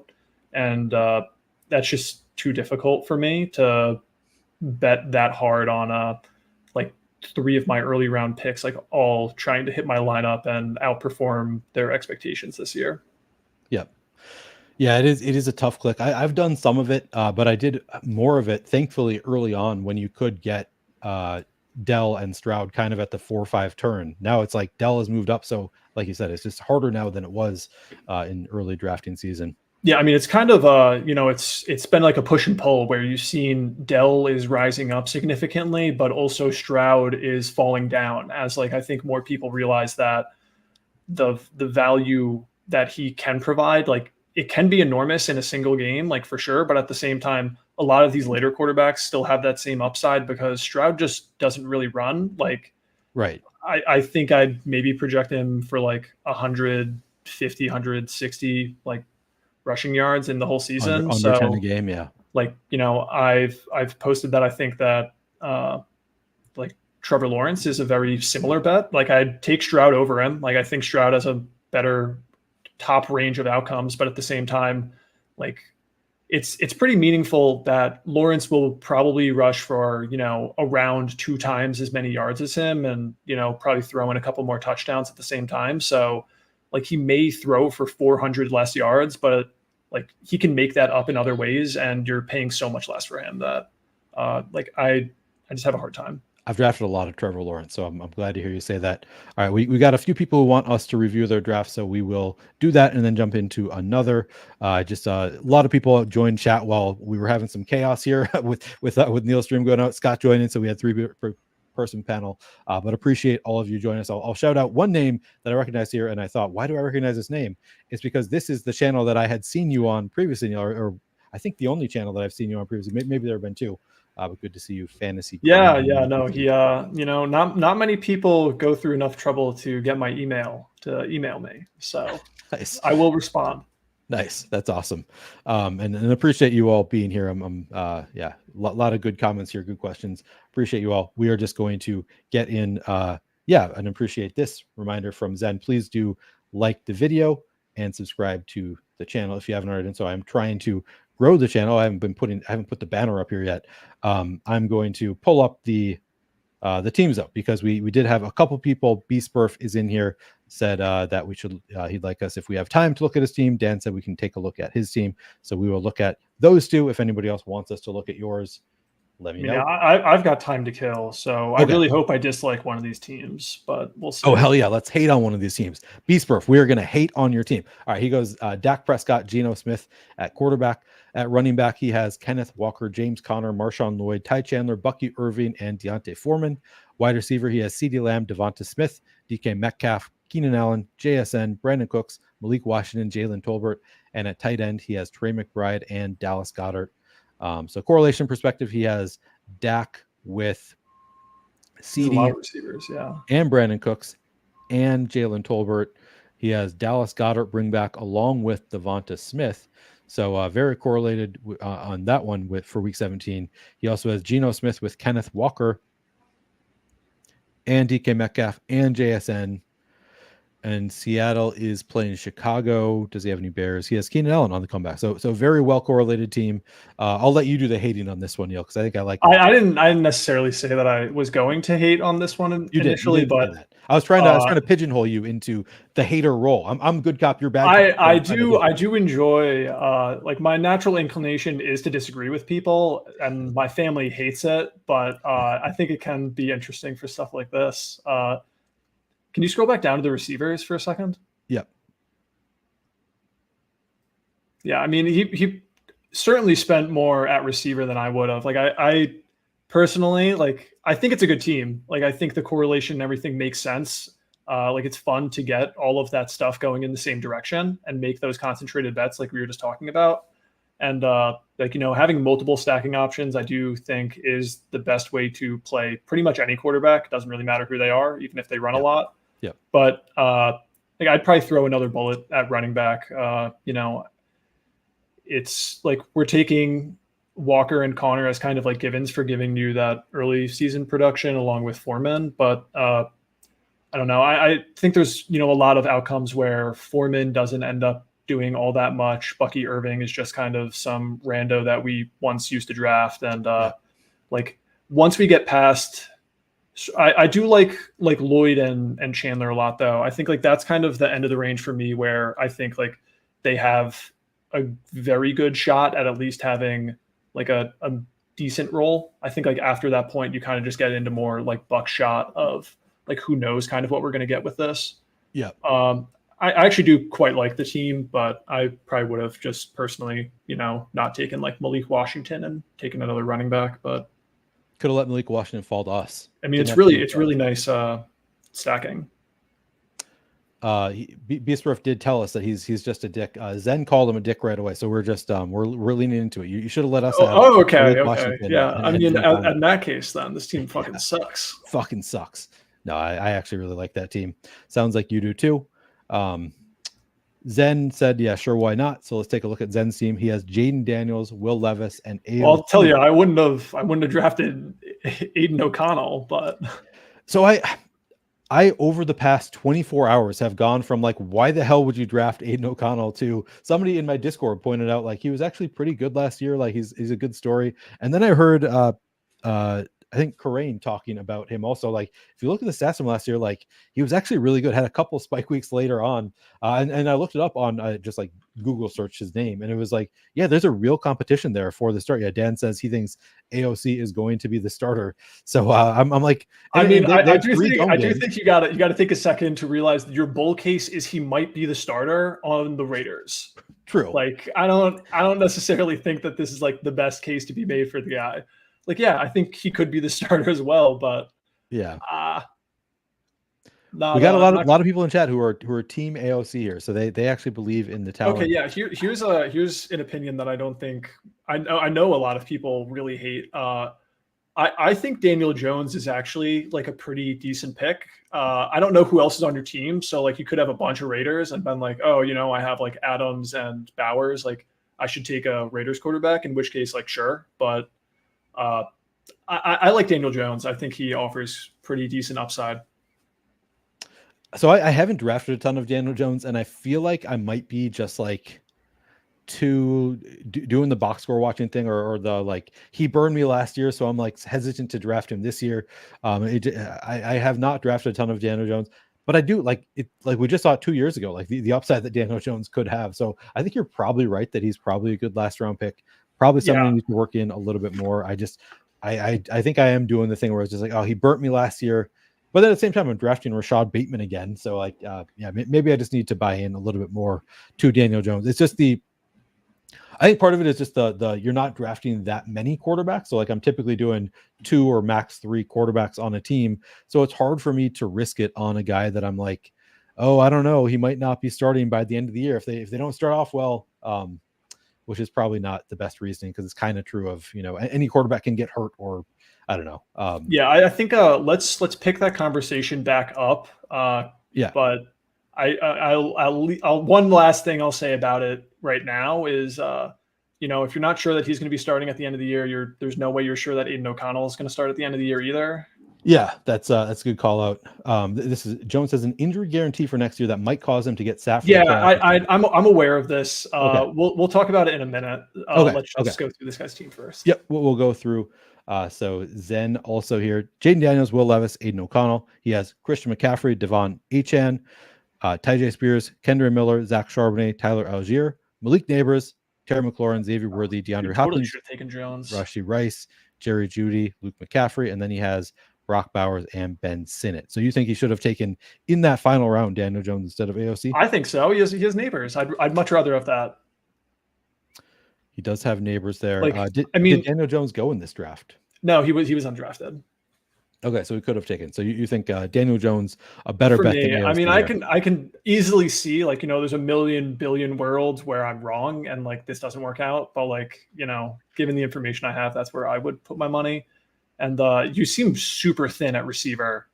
I'm not receiver. Tight end. Bowers, like, the two rookies. I mean, yeah. I have a tough time with that. I don't know that Ben Sinnott starts, and like, I'm getting more on board with Brock Bowers, but we're still talking about like the Raiders and a rookie tight end. So I'm a little uncertain, but I'm kind of moving towards him being a decent pick. I think I just had a hard time with where he originally went. Since he's fallen, I've kind of come around to it a bit more. Yeah, I don't have any issue with. I like Bowers. I'm happy to draft Bowers. I agree with you though. Like this combination, I don't love just from a like Bowers like rookie tight ends. I don't want to have only rookie tight ends in my draft room. I'm usually probably max one rookie tight end. Yeah, I mean, I think that like Sinnott is obviously. I mean, at least in my opinion, I think he goes a little too high, just given like the track record for rookie tight ends, like what we can expect from him and like who else is on the team, but. I think in a Jaden Daniels stack at ADP seems totally fine. I'm on board with that. Like I would totally do that, but right. I would have definitely wanted to add someone else on. I don't know where I would have taken away from at this point, but what were his receivers again? He has Malik Neighbors, Terry McLaurin, Xavier Worthy, DeAndre Hopkins, Rashi Rice, Jerry Judy, Luke McCaffrey. So McCaffrey stacked. Yeah, I don't know. Like I don't hate any of the other buckets that he has. I go ahead. I was gonna say maybe didn't need a sixth running back after making bets on McCaffrey and Achan so early. Yeah, that's probably what I would say. Like even being someone who tends to draft RB heavier than like most people on our sort of like niche inside of the niche. Yeah. So maybe that could have been another tight end instead of Algier there. But yeah, I would have. I think I'm with you. I would have thrown on a different tight end here. I do like that Sinnott is stacked, obviously. Yep. Yeah, and I'm curious to feel someone out more on Rashi Rice, who I'm overweight on, but I'm also not like wildly overweight on. I think I'm underweight on Rashi Rice right now, and I think every content person that I've talked to keeps making the point that like he's going way too late, and I'm like, yeah, you're probably right. I probably should be jamming him right now because there is a really strong possibility that he is not suspended for that long or is not suspended at all this year. Like I think that's like we're drafting him. I feel like he's going drafted where he should be if he's going to miss 6 weeks and not come back to the role that he was in last year, which is sort of my expectation is that he's not going to be quite as good as he was last year. I think that's why I'm not super in on him, but there is that possibility that he just like he proved to us last year that he was good in that role. Maybe he does have something similar to that role again. So I think like I'm actually pretty close to where you are on him. Like I don't think that he comes back to fully the same. Like if we just extrapolated from his rookie year, like I don't think that's exactly where I would expect him to come out. Like I think we should account for some regression given the the new competition that they've brought in. Worthy, yeah. And then I'm really out on just like I don't know when the suspension is coming or like what stuff is going on around that, but I would think maybe for 6 games this is around where it falls. And it makes me feel slightly more uncomfortable with my wide receiver position, which I don't love having to spend more there just because I'm quite outspoken about caring about advancing from my original pod. I look at it for 14 weeks and it makes me feel good. So I like to see that I'm doing well in the first round, but that might be, I might care about it too much. To your point, like this is one where I was initially thinking like, well, maybe you could have gone different another tight end instead of Luke McCaffrey here. But then Rashee Rice being there was the reason that I'm like, but then he would be down to 5 receivers for whatever period Rashee Rice is suspended. So it does get tricky from a. I think even if it was another receiver around there, I'd probably still want 7. Just given, I'd probably lean 7 for sure. But yeah, I think change up one of those running backs to a tight end, and I'd be a lot more on board with this. Yeah. Then says, may I interest you in Sanderson's bull case? Yeah, you can throw that as. I'm sure I've heard. Yeah, I mean, I think I know the case. I see a lot of these things, and honestly, a fair amount of the time, I don't think that they're actually like the most articulate arguments, but I'm open to being wrong. Yeah. Oh, I thought that might have been about Brock Bowers when we talked about him before. Oh, okay. Yeah, that might have been about Brock Bowers. Okay, I assume. I'm not sure. It could be. No, he just sent this comment. May I just said I assume this is about. He also drafted Rashee Rice, so I think this is a Rashee Rice. I mean, I am not as aware of that, but I think that if you're consuming any content, you've seen the Rashee Rice bull case because it's literally everywhere. Yeah, the Rashee Rice bull case is just like, we saw what he did last year. What if he doesn't get suspended? Plus like the team should positively regress, even though it wasn't that horrible of an offense. Like we're dealing with a Patrick Mahomes offense, they're not regressing to the same mean. Yeah. Oh, it says it is BB, so I don't know. Okay, never mind. Oh, okay. Talking about Brock Bowers. Okay. Yeah. I'm stand by that. All right, we're going to read off Dan's team, and then we'll get into another draft. So if you want to draft with us, we'll be doing that in a couple of minutes. Dan's team. I'll try and be a bit faster on this one. No, I mean we're having good conversations, so it's hard to move on. But all right. Yeah, I don't know. I don't want to eat up all of your time. I mean, I don't have much going on, so I'm just going to go run after this and then hang out. Oh hell yeah. I'm not running today. I have the Fantasy Points XFL show. I never shut that out. I do have the Fantasy Points XFL show in 3.5 hours. So if you're playing XFL, the championship game is this weekend. We're going to be talking about that, doing a drinking stream starting at 8:00 Eastern, 3.5 hours from now. So if you are around, come hang out with us. I have to do more research before that show, so won't be running today. All right, but I do have plenty of time. Brock Purdy, Trevor Lawrence are Dan's quarterbacks. He has Dave Montgomery, Jalen Warren, Tony Pollard, Austin Eckler, and Kimani Vidal. At wide receiver, he has Amon-Ra St. Brown, Brandon Ayuk, Mike Evans, Christian Kirk, Ricky Pearsall, Rashad Bateman, Demario Douglas, Javon Baker, and at tight end, Mark Andrews, George Kittle, and Chig Okonkwo. So as far as correlation, Brock Purdy with Brandon Ayuk and Ricky Pearsall and George Kittle. And then on the bring back, does he have anybody from Detroit? Amon-Ra St. Brown, so that's nicely correlated. And David Montgomery. Yeah. And then Trevor Lawrence with Christian Kirk. Looks like just Christian Kirk, and then he has Chig Okonkwo on the bring back along with Tony Pollard. So nicely correlated team. Neil, I'll let you give your review. How do you feel about this team overall? Just get into a conversation about how you feel about double elite tight end. I am not a fan of it, and I especially would never tack on a third if I took 2 early. I mean, I think I can see where these things make sense, but the arguments for double elite tight end I think are honestly not rooted in any data. I think they're very poor. So I can't get on board with that. All right. So even if he didn't take Chig Okonkwo or he takes somebody else, you don't like the pairing of Mark Andrews and George Kittle. I mean, so much of their value is tied up in being that position. Like once you move them over to playing another position for you, which inherently in drafting them this early is what you're aiming to do a fair amount of the time. Unless you're just saying one of the Mark Andrews has the week he did from a few years ago, puts up 40 points and then puts up 0 in the finals. And that's when Kittle, who's been injured the whole year, goes off. you're just trying to thread a needle that is so thin, and like the odds are someone else still is going to have that guy. Yeah, I think that you're probably right.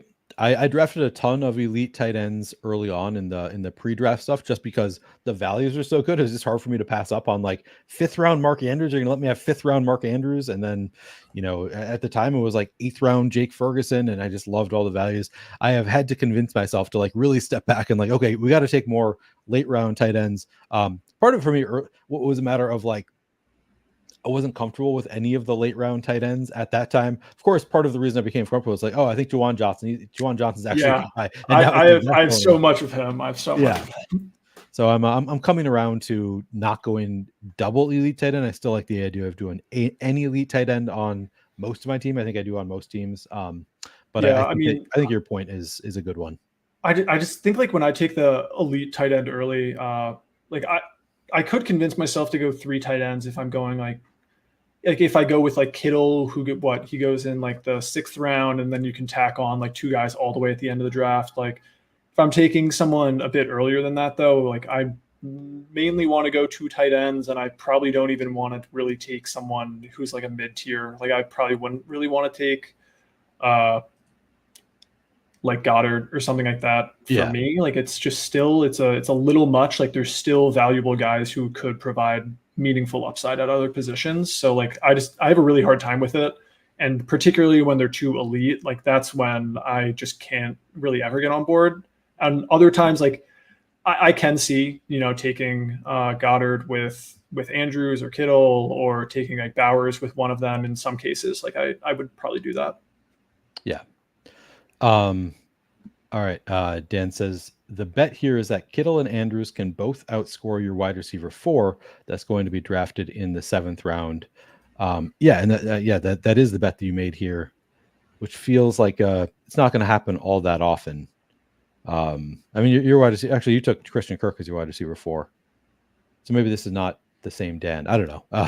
I assume that Chig Okonkwo. I understand like where people come from with it. I just don't think that the tight ends are like that absurdly undervalued that it's like you got to slam these guys in. Like, I mean, I don't know. You're giving up guys who are probably going to help almost certainly going to help your team more in other positions. Right. Like I'd rather take a running back there as well. I think in general you probably want. Like I tend to kind of want a running back to hit my flex because I think that they often end up providing more upside than people reason out. Right. Like they just get so many touchdowns that in half point PPR, like having a slightly more draft capital or just like slightly more shots at RB kind of matters a lot to me. So do you think my assumption here is that he took Chig because he has the Jacksonville? Yeah, I think so as well. In which case I think Chig is like basically worthless to this team. Right. Because it could have been like, if you could have had Tyler Boyd there, which I'm guessing he wasn't available, that I would have maybe not hated on this team. Also does have the Tony Pollard bring back already. So I kind of I kind of get falling for that trap, but I don't think I would have fallen for it on this particular team. I don't think I will say at the same time, at least he got like meaningful value on Okonkwo, but True. At the same time, like, 20 picks at that point in the draft, not necessarily as meaningful as it is even a few rounds earlier. Yeah. Do you have any thoughts on Kamani Vidal? I have a hard time with him. I do too. I took him like the first day that BBM was out a couple times and was kind of like intrigued. And, now he's been pushed up. I like him at 174. I think that's a good proposition. Especially with the Gus Edwards injury that we alluded to earlier on. Like I can definitely get on board with that. I'm kind of trying to take him a little bit more than I was just because Me too. I end up often just ramming like running backs a little bit earlier in the draft, as you can probably like tell from all the stuff that I've been talking about. So like in those middle rounds, like I'm really like jamming them in there, trying to get the last guys that I think are like locked into at least having like a role and can project like very well at the same time. Just because some of these guys a little bit lower down, like obviously like Vidal, he's not guaranteed anything. Like he has a very strong chance of being a 0. And even if, the running back above him gets injured, like we don't know that it's him. Right. I'm not necessarily tuned into if Vidal has been getting very positive buzz at camp. But even if he is, I wouldn't necessarily put too much weight into it at this point. I think like later in the year, like once you get to more training camp, like August stuff, like that's when I am going to shift a little bit of like where I'm drafting running backs and be more willing to take the later ones, because we'll have a bit more certainty of like who we think actually has the role. Agreed. Yeah, that's our, yeah, definitely. I like the late running backs better when we, like Rico Dowdle last year, I was slamming into my team because nobody was drafting him. And he was like, all the news coming out was he's the running back too. That did not get the run out that it should have, that I deserve for drafting him. Because you brought up Kamani Vidal, you specifically said Kamani Vidal could be a zero. I got to ask, did you hear the story of Davis Baddock posting that Kamani Vidal could end up being a zero, and his agent responded to Davis said in less than really? That yeah, that's hilarious. Yeah, because Davis had talked with him previously. He apparently has the same agent as Dylan Lobby, and Davis had Dylan Lobby on his podcast. Kamani Vidal's agent responded less than 1% chance that he's going to be a zero this year. So I thought that was funny. Okay, I mean, there you go, positivity, wheels up. That you got a great wheels value. Up. Yeah, got to trust the agent for sure. All right, we're going to jump into another draft here. If you guys want to draft with us, here is your 10-second warning. Get in right now because I'm about to join. Ooh, we are almost full. We got 2 spots left, so hopefully you guys got in. All right, we are filled. Do you spend much time drafting like other tournaments off stream? Yeah. Oh yeah. How different do you think your rooms are? Out of curiosity, just like in term, yeah. I think that they're softer off stream for sure. Hello, B Spurf again. B Spurf makes it in. We see Alex Keaton in here. Lazy Kid, I know from Twitter. Bose Bison. Out of all of the nitpicking that I just did, B Spurf did have my favorite of those teams. He had a really strong team. Yeah. I will continue to pick nits. Yeah. You got to pick your nits where you can. I love drafting on the treadmill. I am a treadmill bro. Nice. I know among runners, and I get that you're a runner yourself. Are you? I haven't been running too much recently. Like I've been dealing with some like plantar fasciitis for a little bit, so I haven't been able to do too much, but been starting to get back into it. You know, it's just like I want to get back to right where I was beforehand, but at the same time, like after not running for 3 weeks, like I can't just do the same exact thing. Yeah. Were you on like a cross country team, anything like that, or you just run on your own? No, I've just run on my own since like college or so. I've done it on and off. It's been like I was very with it for a few years at the end of college and like into grad school, and then after that kind of fell off and got back into it like the beginning of last year. You know, gotten like a lot better shape from actually doing stuff like that. Nice. And it was nice to use like Underdog to sort of trick myself into doing it more by like drafting teams at the same time. Yeah. Like even before that, I used to play some Pokemon Go from time to time to just tell myself to walk because, you know, it was easy to do nothing when I'm working remotely. Do you like Breece Hall here, Puka Nacua, AJ Brown, any? I mean, I don't care that much that like if you want someone, you can get them, but I would take Breece. I'm happy to take Breece here. Yeah, I don't have a ton of Breece, and I think that I want to have like when he falls to me at ADP, I'm going to take him pretty consistently there. I think. Yeah, I basically just go down the row of like ADP for the first round. You know, I looked at my exposures of like stuff. I mean, I look at it a bit more frequently now, but I looked at it after like 80 drafts or something, and I want to say like 1 or 2% chase, but it was just like I wasn't like taking Jefferson over him. I just never happened to get him by chance. Yep. I'm usually going straight down, trying to even out the exposures a little bit. Is there anybody in the first round that you do want to be like you're aiming to be like overweight, like over 12% or something of your portfolio? No, I don't think so. In years past, there have been more guys that I've been comfortable fading and like putting more ownership on other people. Like last year? Kelsey went in the first round. Yep.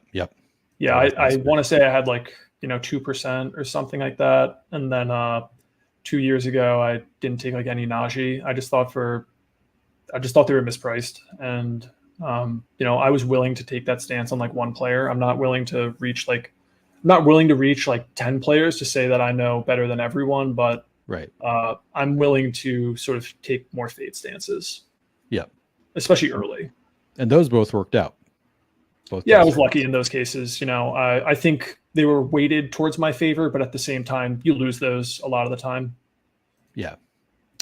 All right. So we probably go on receiver here. I probably take one of these at the top of the board would be my lean. Do you have a lean here? I guess we can wait until P-Love is done. Okay. I prefer London by a decent margin anyways. Perfect.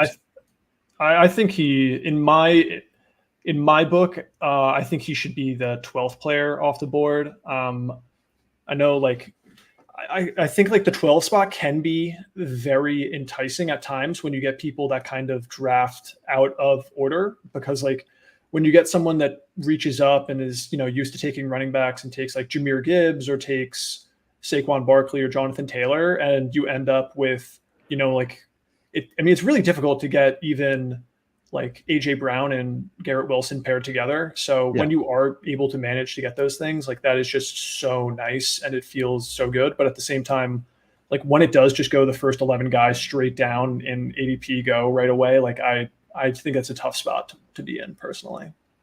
Agreed. So who do you take in that scenario? So it would be, and it looks like it kind of went that way. This one, like the first 11 are the chalk 11 here. Who do you like at the turn if the so you can see B-Spurf is already lining up the stacks to make me kind of dislike the ADP value and stuff, but really like the stacks that he's aiming for. Yeah. I think that's an interesting combo, but I'd probably have gone, I don't know, I might have gone like London Olave, something like that. Okay. Yeah, I do like London. I'm with you. I'm a London bull this year.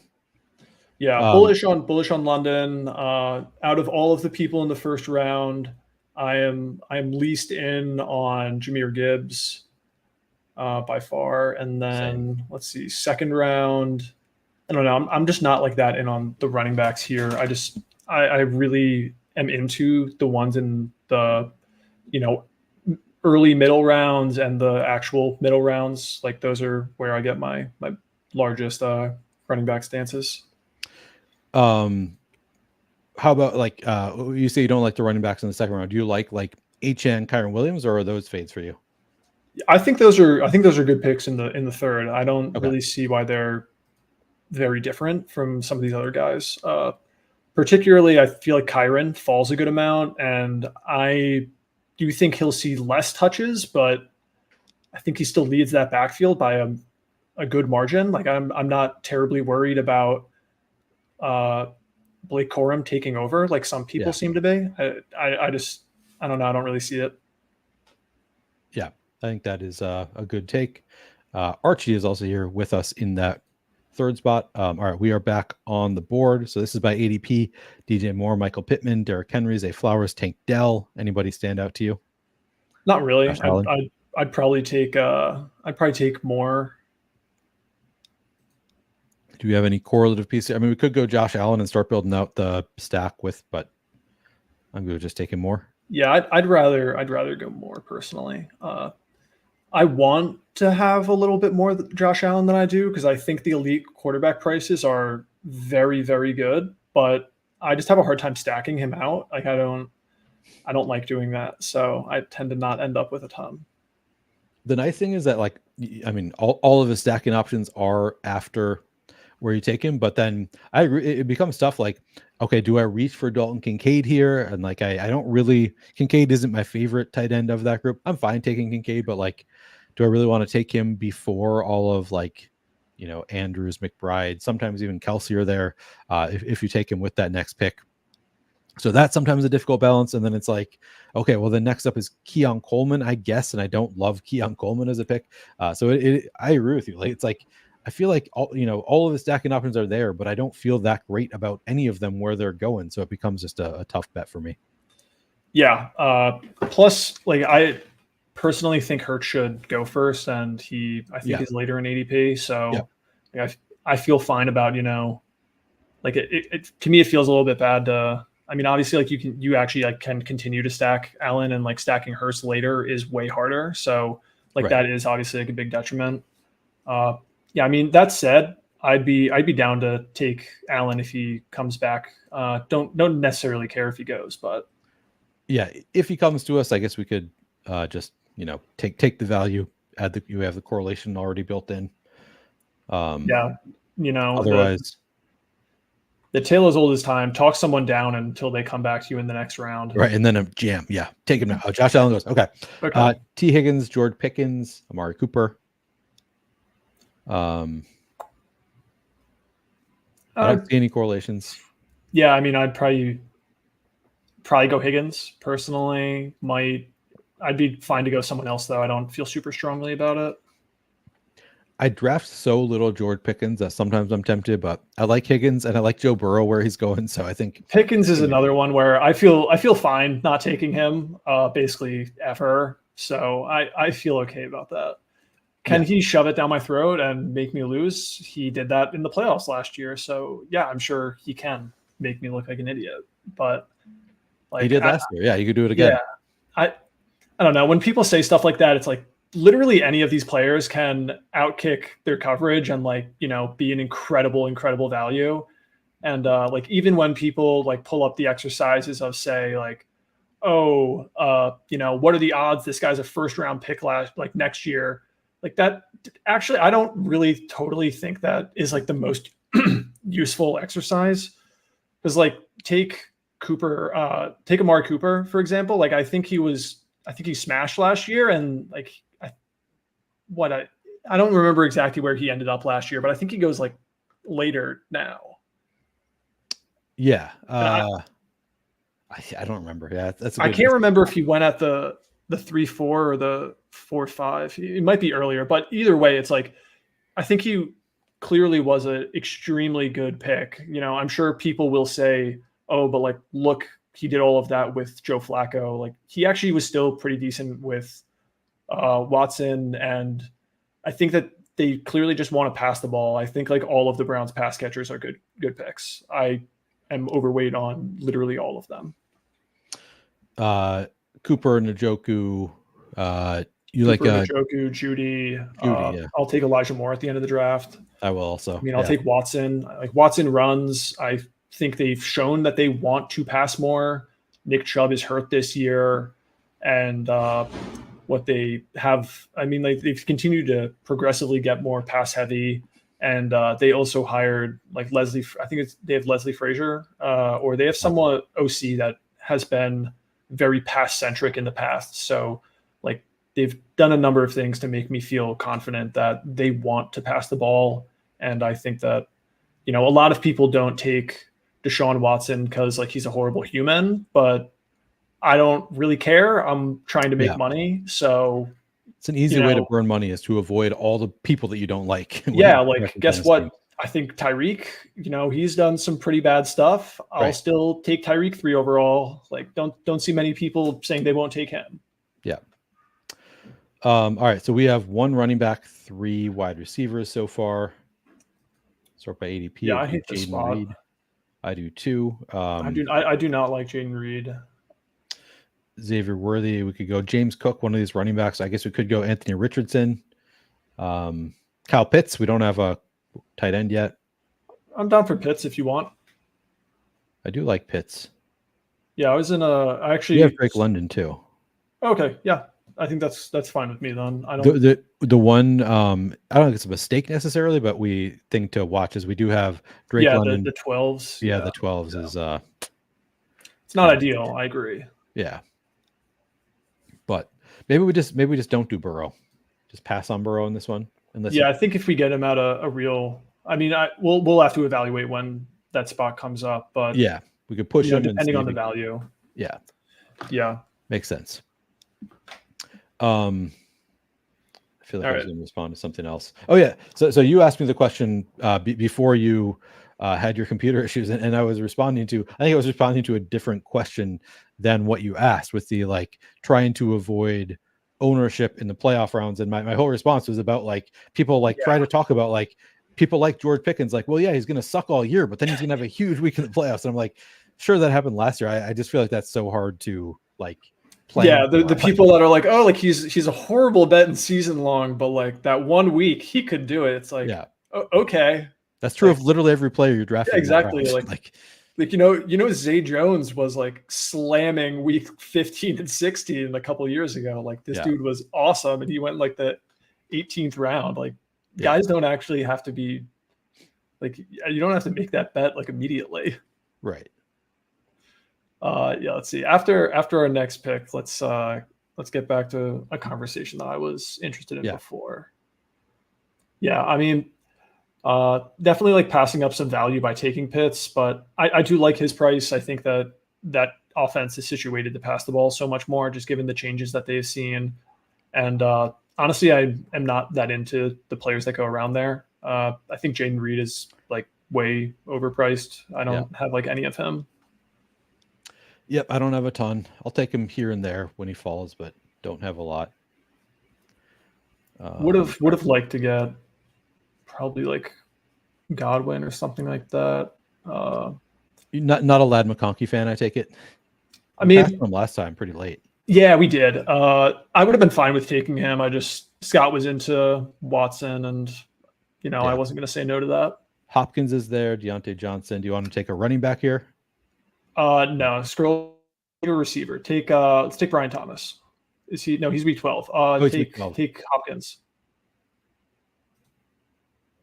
I think you got that. I think I did too. Okay. Oh yeah. Okay, good. Yeah, that was a good last second going back on the week 12 thing, because that would have been bad getting too many. Yeah, I mean, I one of the reasons I obviously like him is because I like taking Lawrence. So I can't take like 3 quarterbacks that are all week 12 the same. Yeah. I did want to get back to like the Daniel Jones conversation, because like there's obviously something to it. Like I understand why people are not into drafting him like the most important weeks of the year. Like he might not be playing, but I don't know. I'm slightly more inclined to think that he does play than other people, and I think that's like been clear through my interactions with others. For starters, like it's not a given that they don't make the playoffs or they're not fighting for it. Like that is a real chance. Like, and on top of that, like the thing that I come back to more frequently is like I don't think that the Giants like coaching staff has a pass for this year. Like if they're very bad, like I don't think that. I think there's a good chance they're not brought back next year. So I think like comparing it to the Russell Wilson situation is just like not perfect. Is it a decent comparison? Sure. But is it a perfect comparison? I don't think so, because you're getting that like stability and assurances when you're just brought in and traded for, like you are like Sean Payton was. So like it's very different from his perspective. Like he knows that he's going to be around to coach. He's basically the GM too. Like this guy can feel extremely safe. Like if you're Brian Daboll, you might get fired and you might never get another head coaching job. Like if you think that Daniel Jones gives you a better chance to win a game, I think that you're just going to continue to play him, because I don't think that you really care about the like potential injury guarantees. Like that's like where I come from. I mean, that might not be the case. Like maybe he does have those assurances, and at the same time, maybe he also just thinks that he's bad, which like is totally within the range of outcomes. Like he can come back from this ACL, not really be able to run that much, and just be horrible. But I think like if Daboll and the coaching staff thinks that he gives them a slightly better chance at winning, like they're going to play him. Agreed. Yeah. If they think that, it's just, are they going to think that, I guess is the question. Keon Coleman falls to us at 80. We have the correlation if we wanted to do it. He's also by week 12 though. Yeah. All these guys are by week 12, Jameson, which everybody is pretty brutal. Jameson Williams is there. Otherwise running back. I'd take a running back, but do you like I don't know. I don't hate Ramondre, Najee, Brooks. I'll take any of those guys. Jalen Warren, do you have a preference? I like Najee more than Warren. You like Najee more than Warren? Ooh, there's a hot take. Not I don't think that's that hot though. It's not hot. He's It's actually just like higher if ADP. you're just consuming like Pat's content, then Right, true. like yeah, you think that like Najee Harris is about to be some bum on the street. Like Right. he clearly projects extremely well.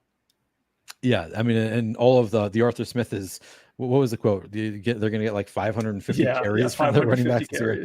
I mean, at that point, take them both. Who cares? Yeah, I mean, exactly, and I have taken them both. Yeah, I don't hate that approach. I don't either. I've done that a couple times, but you know, at slightly better values than they normally go at.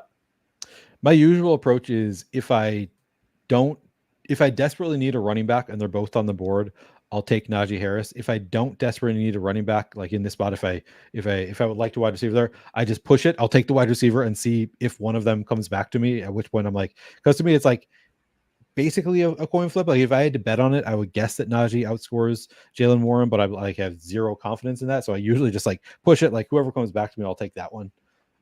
Is generally how I take it. But if I have to take one, I'll go Najee because he has a higher ADP typically. Some bullish stuff on Zamir White recently. We could go tight end here. I don't know. Do you have any? Can you scroll up slightly? I mean, I don't think there's really any receivers around. I think I would just take a running back. I think I'd take Brooks. I like Brooks here.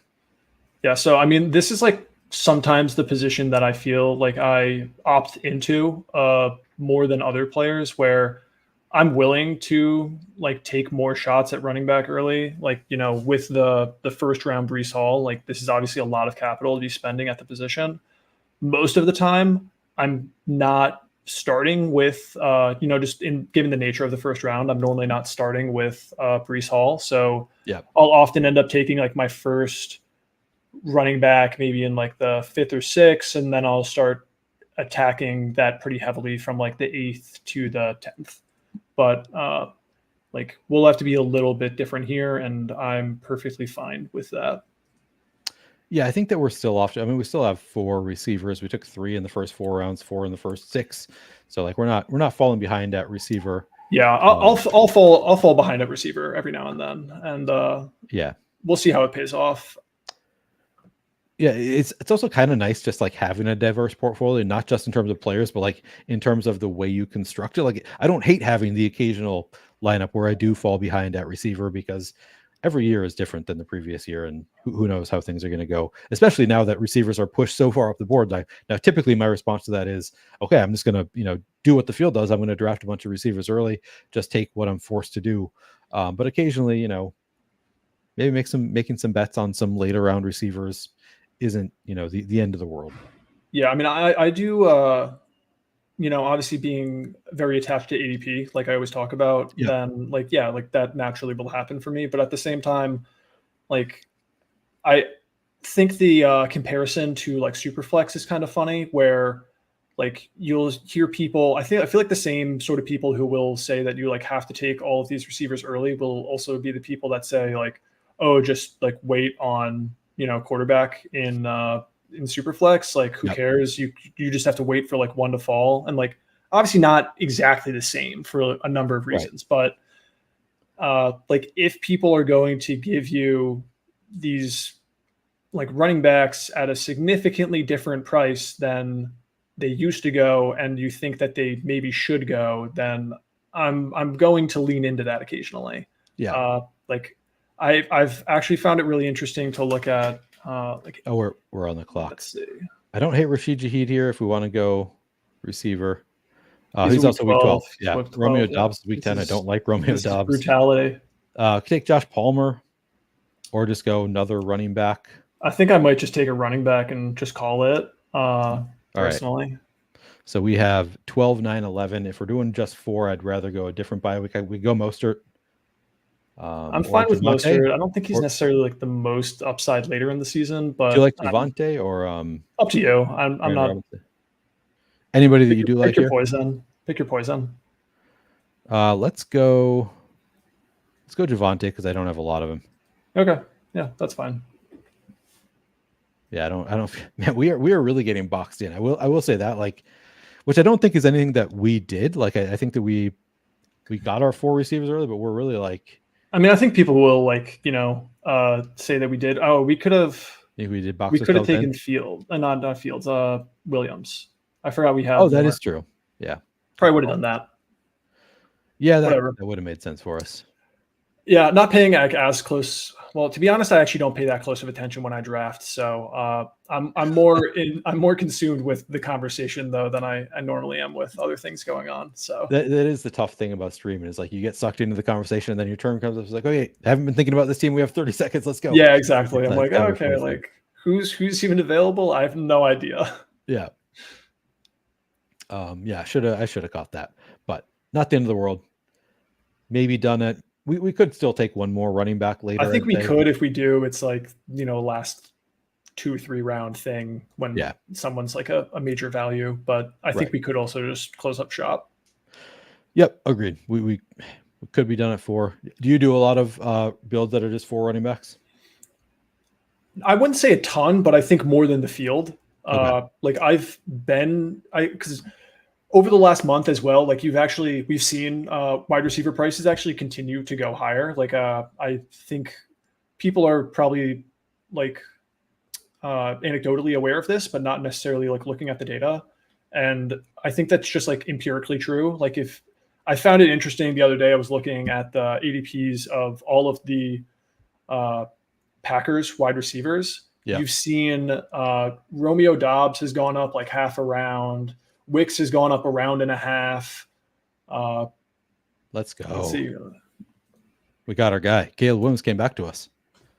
Yeah, I'm cool with that.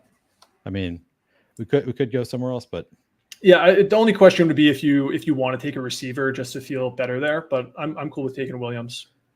I feel like the receivers at the next turn are like just as good in my like. I mean, I do think that a lot of the time people just like overstate slightly the differences between tiers. Yeah, like it's normally not a stark drop off. Like that stuff happens very early in the draft, but for the most part, later on it smooths out significantly. And being able to identify exactly where those tiers are is a lot harder than we think it is.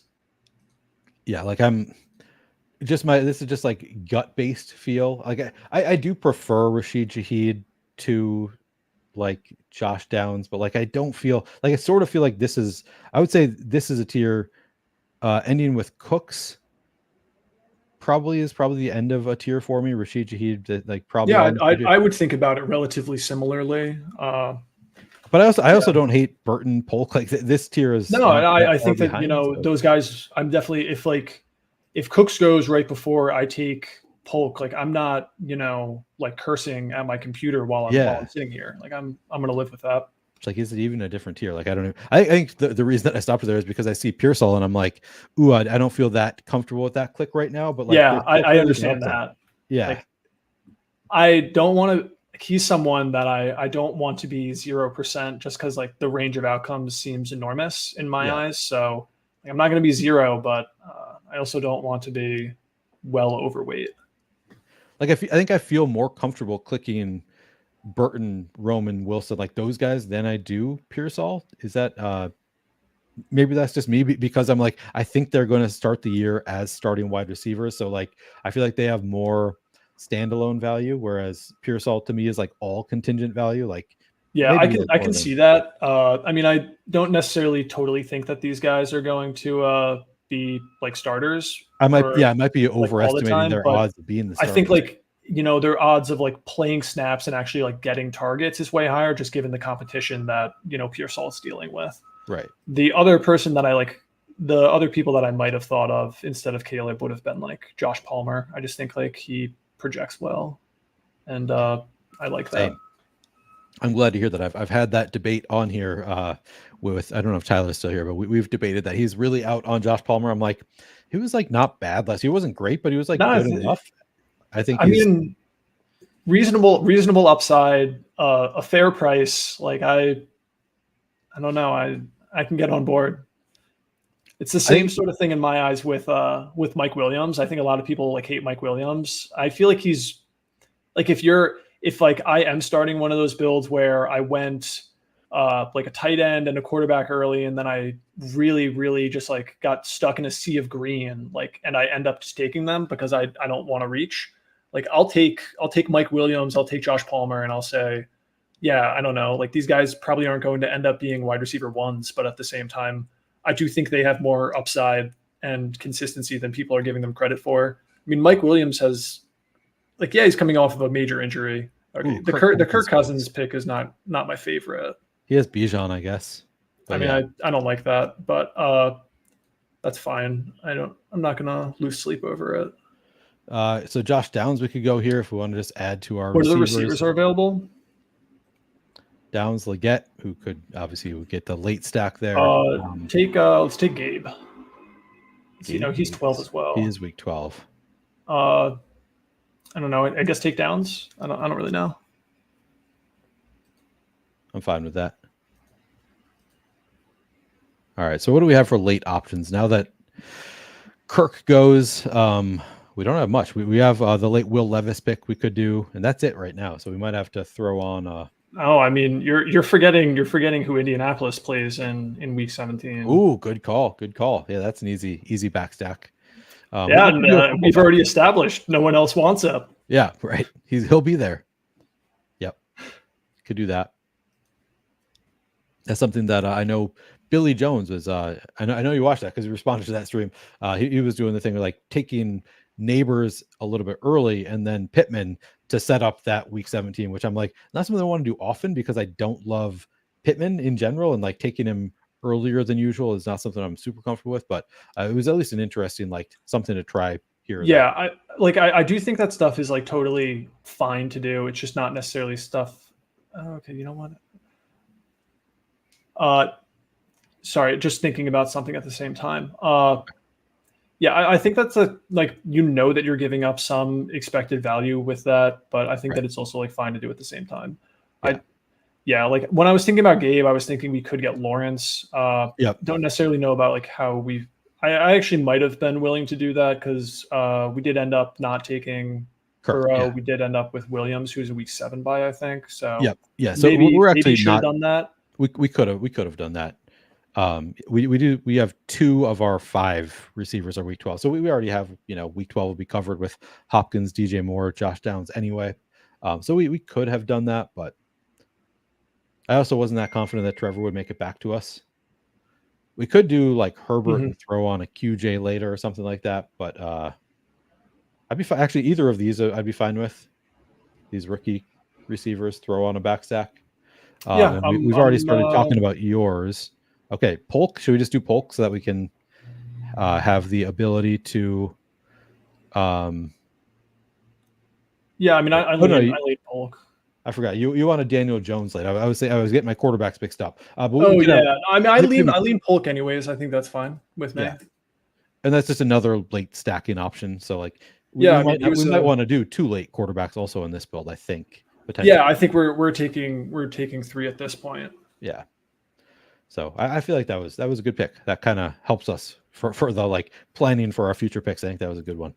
Yeah, I mean, I think I don't know. I was expecting this to be maybe slightly less receiver heavy, just not seeing as many badges. I feel like it's been a little bit more heavy than I thought, but I still feel fine about everything. I think we could have played it like slightly better if we were a little bit more cognizant of our team structure and not actually just talking about random things like Daniel Jones the whole time. Sure. But I'll take all my chances to talk about DJ that I can get. So gotta talk about Daniel Jones when you can. I drafted so much Daniel Jones last year. I had so much Daniel Jones, and I also had a ton of Deshaun Watson, and that was just horrific. There were so many quarterbacks that just got hurt last year, and there were a lot. Burrow, Cousins, like that. I had teams that were like in the top 10,000 leaderboard in like week 10, and then just like had 0 quarterback for several weeks and dropped out. That was kind of a brutal run out. I mean, my with the Dalmatian dropping, my one Dalmatian of like my 3 that I did last year that got through was actually a Daniel Jones, Deshaun Watson team. Oh, funny. Brutal. It just, I mean, it was like, oh, this team's so good, except the quarterbacks are just dead. Like they literally are out for the season. Yeah. Yep, that's the worst. Like knowing that you have no shot. You made it, and now you have no shot. You sort of started bringing up playoff best ball earlier, and that is the worst. Like making it. Tons of people made it to the NBA playoff best ball finals this year. Oh, They just have yeah. 0 players in. It's just like, okay, well, there's I'm maxing out at $400. Yeah, I mean, I play a ton of that. I'm willing to lose a lot of money at that, just with the because I'm not putting in like thousands of drafts, but I'll do a few hundred. Yeah. All right, we are back up. I like Jermaine Burton. I think he makes sense for this team. We could go one of these Cole Kmet for our stack. Would that make sense? Kmet for the stack? I want to just queue him up. Yeah, I mean, I don't love taking him, but I think in the stack it makes sense. I don't love taking him either, but he's I think like this is the time where you take him. You know, it's slightly after ADP. You got Caleb. You got Williams after ADP as well. So if you're ever going to get exposure, and I don't feel particularly strongly about tight ends later, just because like there's not tons of tight ends, and the real thing that just separates a good tight end from a bad one is who happens to score touchdowns. Yeah, generally true. I want to touch on some things from chat. Benjamin says data shows that elite tight end separates more than elite quarterback does. So why are you in on elite quarterback but out on elite tight end? I'm not sure what data he's referring to. Yeah, I'm not entirely sure either. I think that the data on elite quarterback is pretty favorable. Yeah, so I don't know, Benjamin, if you could maybe send us the data, we can talk about that, take a look at it. But I don't think that I'm aware of the data that you're talking about there. Yeah, I'm not sure. I'd have to go in a bit more. As we're setting up to potentially draft Daniel Jones, Benny says, sure, but the counter to that is then if ownership says sit him to save money on potential injury guarantee, why wouldn't they try to make the bosses happy to hold the job? They let bosses like wins more than they like having some money. Yeah. It's unlikely the bosses would tell them to bench him. I don't know. That totally could happen. Like that's 100% within the range of outcomes. Like, yeah, could he be sitting? Like, yeah, without question. I'm not saying he can't sit. I just think it's more likely than the field is letting on. Like he was a top 10 quarterback 2 years ago. He had major spike weeks. Sure, maybe he doesn't start the season off running quite as much, but he did like tear his ACL relatively early, and like we care more about the later weeks. So that should presumably be when he's healthier. Yeah. Again, like fair not to take him, but. So we have Pitts and Kmet at tight end. Probably don't need another tight end. We could take one if the value falls, but I don't think we need to right now.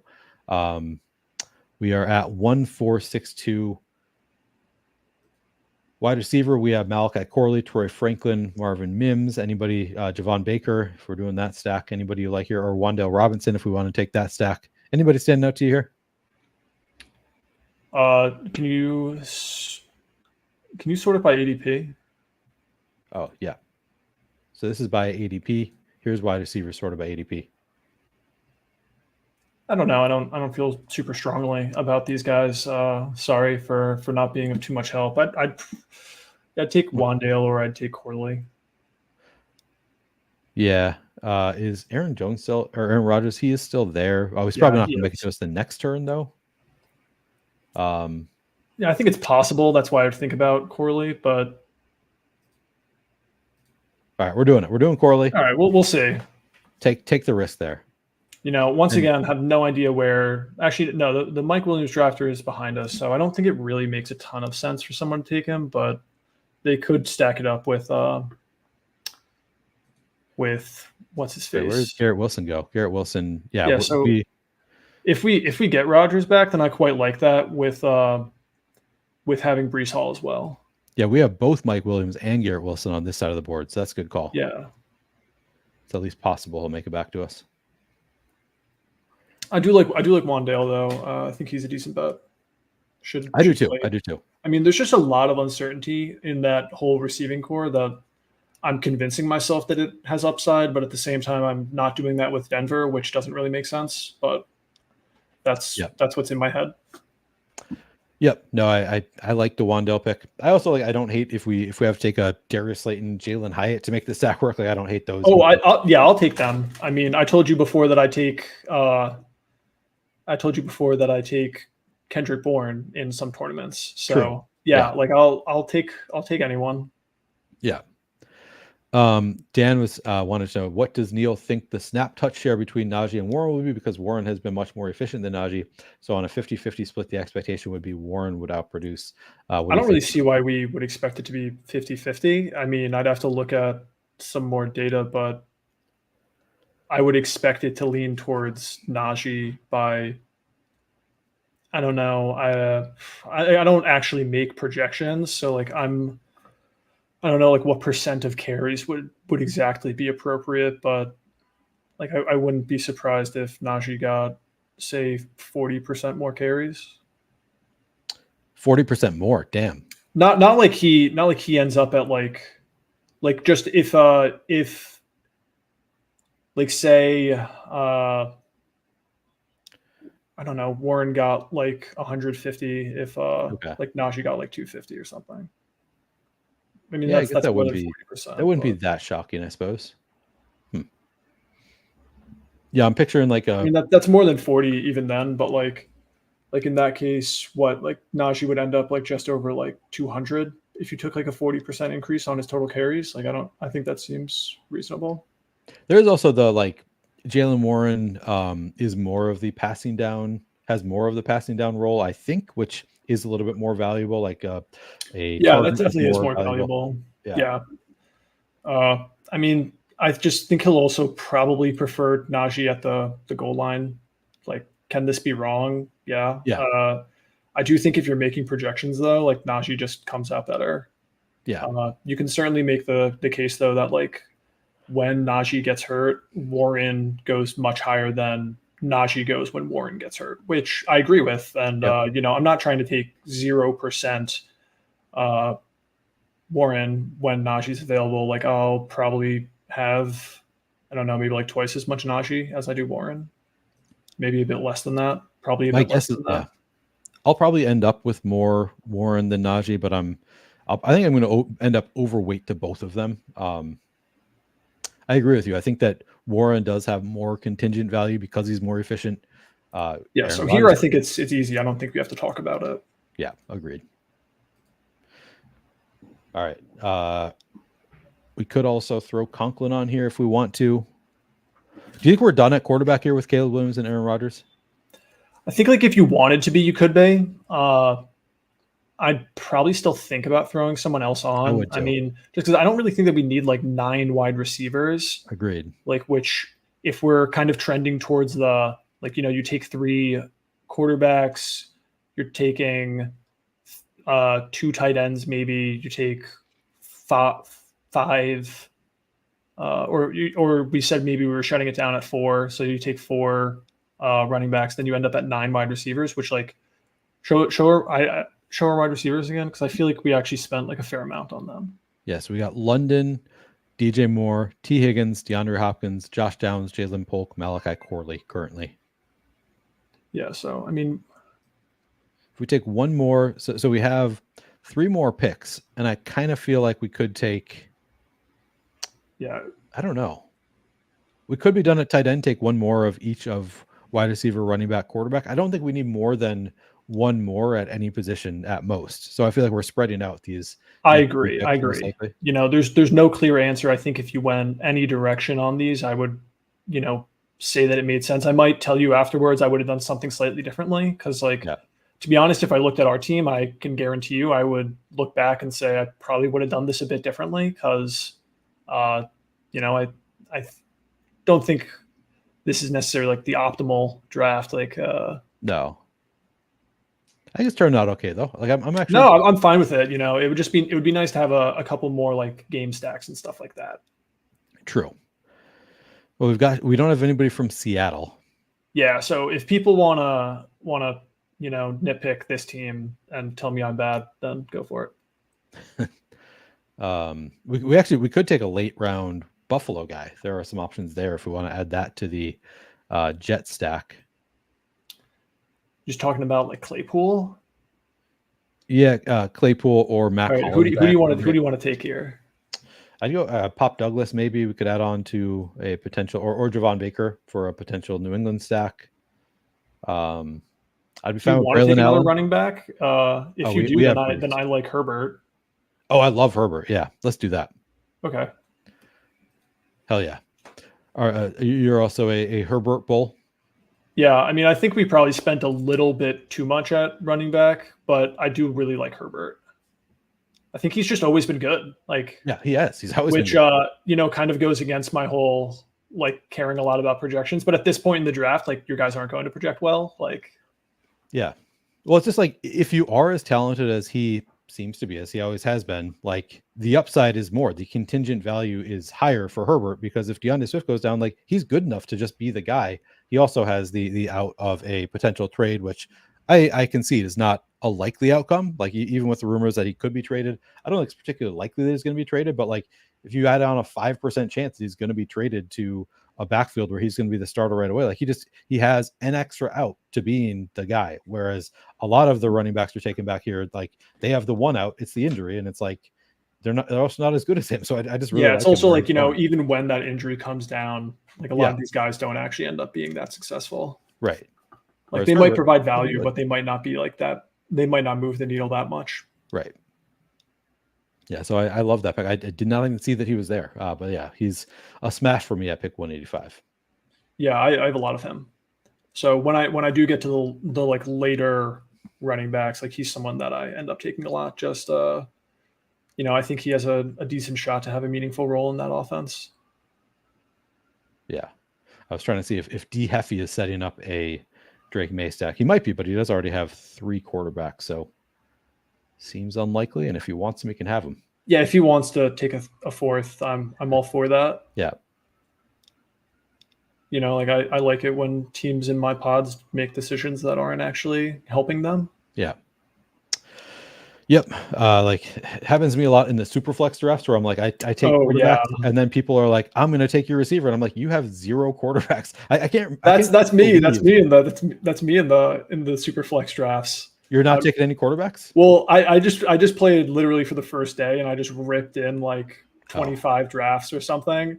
And I was just like going as quick as possible, just taking absolutely like horrible quarterback rooms, seeing who would fall. Because like the ADPs were just like messed up. So I was just like, hopefully like someone's available at like pick 100. Okay. I mean, definitely built some horrible teams. Had fun though for one night, and that was it for the year. I'll be back next year. See, I take the opposite approach. I'm really in on the quarterbacks. Just like get your elite quarterbacks. If you can get 2 elites and then a later guy at quarterback, just like feels so good to me. Yeah, I mean, I think that's like often a good way to build. It's just when you're dealing with the first day where like you can get some of these guys way undervalued because you drafted on the first day of the contest. Before ADP. Okay, yeah. No, that makes a ton of sense. Yeah. That's why like I was basically only building that way. There were like a couple times where I did take like 2 elite early. Like I might take an elite early, but I would try and wait on the second for a lot longer than like should be possible. Yeah. No, that makes sense. Doing it on the first day, taking that chance of just like, let's see what this room will give me at quarterback. Yeah, exactly. So like I'm fine with flushing some $5 teams down the toilet. All right, we could take Drake May here. We could. What else do we talk about? Another receiver. Do we want another tight end or no? Like I don't think we need it, but we could. I'm kind of fine without one. I mean, we can take May. I think that's fine. Oh, and then we talked about a Buffalo receiver potentially. If we want to, I don't think we necessarily need to. Yeah, I mean, we could take Knox as well if we wanted. Good call. That'd be fine. Or who even is the Chargers tight end? Is it Hayden Hurst? Hayden Hurst. Yeah. They also have Donald Parham. I think they have one more too. Forgetting who it is. I'd probably lean receiver. Like I think that making the bet on like I just feel so strongly about Pitts that I lean taking the receiver. I do too. And I was really just trying to set this entire thing up so that we could just end up taking Kendrick Bourne. Oh, we could take Kendrick Bourne, of course. Yep. My favorite thing is just if you look up like the ESPN Open Score stuff and look at the last 3 years, like who the best receivers are, like over that time frame, he's like the third best receiver. It's hilarious. Is he really? It's but so he is funny, coming back from an ACL injury. Or you have any? Yeah. He tore his ACL and he's like 29 years old, and he's like actually not that good. But but if you only look at this data point, come on. Right. Benjamin sending us some data on elite tight end versus elite quarterback. Cool. Wait. Just catching up on chat. All right, so wait. Let's make our pick first, and then I'll read it off. I would have tried to look at chat, but didn't want my computer to have a meltdown again. So I decided that I would keep it bare bones on this. Smart. Oh, wow. And Hayden Hurst actually went before us anyways. Oh, nice. I mean, I probably would have taken Knox over him, but yeah. Yeah, I'm good with it. I haven't drafted a ton of Hayden Hurst. Nor have I. Yeah. I would take him in a stack, but they probably just end up splitting snaps so much between like him, Parham, and Disley that I'm not that interested. Do you have any interest in Colby Parkinson? I mean, do you want another tight end, or do you just want to do? No, I'm just curious in general. I don't want him on this team at all. I have not drafted any Colby Parkinson. I don't think. Yeah, I don't know. What are you into Colby Parkinson?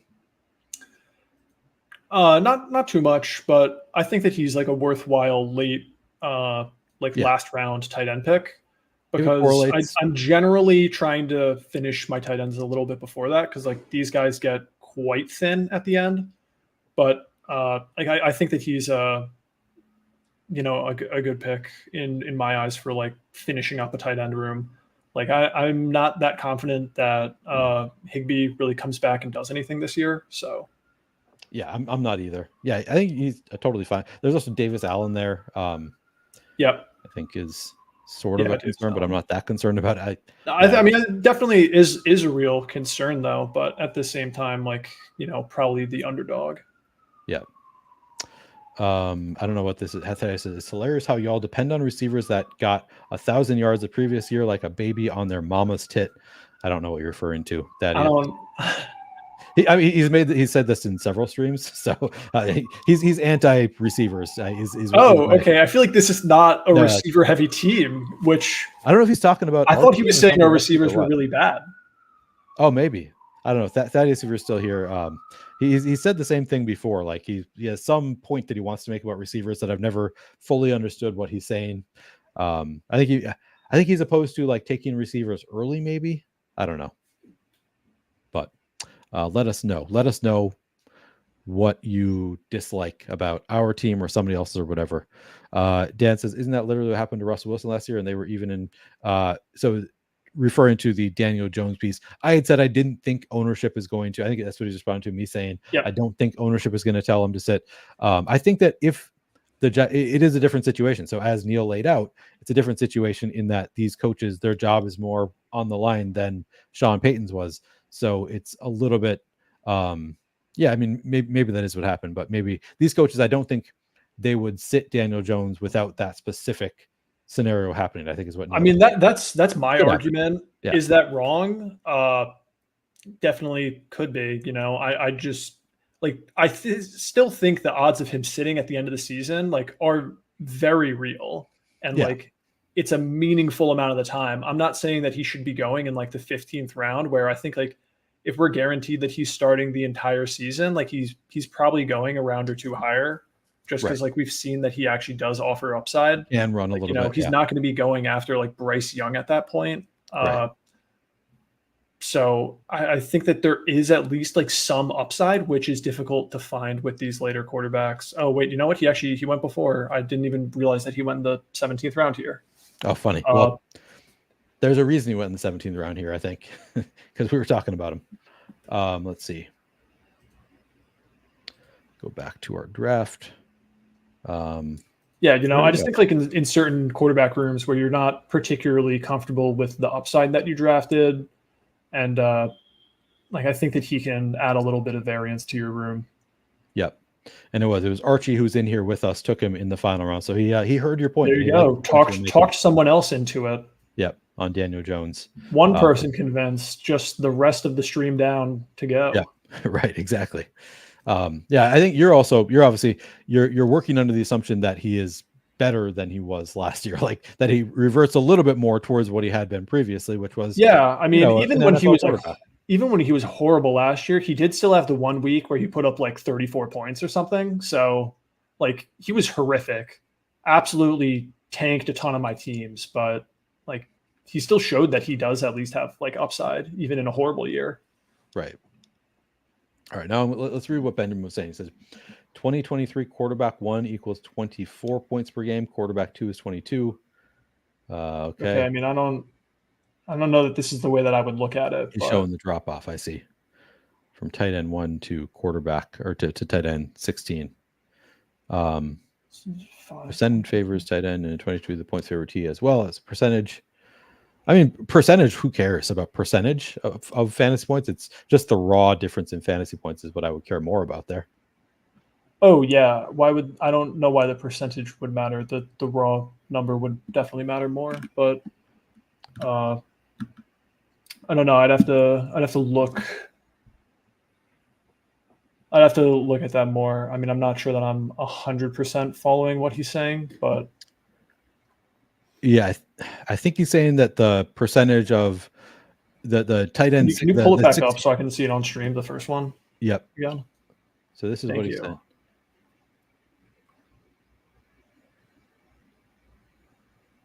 7-point difference. Okay, I mean, why does the percentage matter more? I feel like even in the numbers that he showed, it's a bigger raw point drop off. Yeah. Yeah, I don't know if you want to expound on your point, Benjamin, but yeah, I don't really care that much about the percentage. I care more about the raw points there. Archie saying that it was not you. You did not convince him. Archie was already in on Daniel, close to 10%. Good man. He is with you. Good man. With you on Daniel Fight Jones. the good fight. Jim Waller says he's also in on Daniel Jones. Yeah, so you're not the only one. Yeah, I mean, I think if we're saying I've taken him a few times recently as he's in on him, I think that we're really grasping for straws in this in this fight. But true. I think that probably is where we are. People do not like Daniel Jones, and that is also kind of partially what makes him somewhat interesting. If he was going in 100% of drafts, then he becomes a way worse pick. Yeah. Yeah, that is true. It's more interesting because he's not going all the time. The fact that people don't like him, and like you can see that from where he goes in drafts and how frequently he goes undrafted, like that is inherently actually what makes him interesting. Yeah. Beastproof, I don't know what this was in reference to. What a weirdo. I'm pro weirdo though. I'm trying to think of what we were talking about, but whatever. Literally could have been anything. I don't know. I feel like for me, this is like not 4 minutes ago, way too long. Odd, but I don't know. I am a weird guy, so. Hayden Winks had a tweet on tight end spike weeks. I think I saw that, but I've not read it yet. So I have not seen that. Yeah, something I'll need to read. Yeah, I do want to go a little bit more into some of that stuff soon. Doing a little bit more of that analysis. Oh, he's referring to. Oh, okay. Yeah. Yes. Yeah. I don't understand the point that he's trying to make. He feels very strongly about. I think that I think the point that he's making is that we are all drafting wide receivers too early, because he said before, like, oh, y'all are taking the wide receiver 2s before you're taking running back 1s on your. So I think that he is opposed to the way we take a bunch of wide receivers early when there are still elite running backs on the board. I think is his. I mean, once again, I just think odd stream to say that when like I feel like I'm drafting more. Yeah, you are the back pro heavy running back guy. Yeah. Than most people that are coming on these streams. So it also might not have been targeted at us. It might have been just like, oh yeah, no, I mean, I'm not taking it personally either way, but yeah, I mean, I don't know. I think even like my Dalmatian that I did the other day, I think on that one I did like a 3, 4, 8-3 or something. So like I'm ready to absolutely eat at that receiver in some of these drafts. Interesting. Yeah, it's a rare thing for me. I try to do early wide receivers, but yeah, me too. I occasionally I take what the draft gives me. Is typically my approach is I don't go in with a, which I know you talked about in reply to one of my streams, that you don't like the idea of going in with a mindset of like, I'm going to do this structure. Yeah, You exactly. Like let I the think board if you're going in saying like I'm going to draft like elite running backs, they go too low, or like I'm going in saying like I'm going to draft 0 RB, like you're just like you're taking away like part of your options and Yeah. like playing with like one hand behind your back for no reason. Like you might think that it is like a good structural edge, but that doesn't mean like, oh, like I saw, you know, Isaiah Pacheco go like 15 picks after ADP, but like I'm doing 0 RB. So like I can't do that. Like obviously that's an extreme example, but Yep.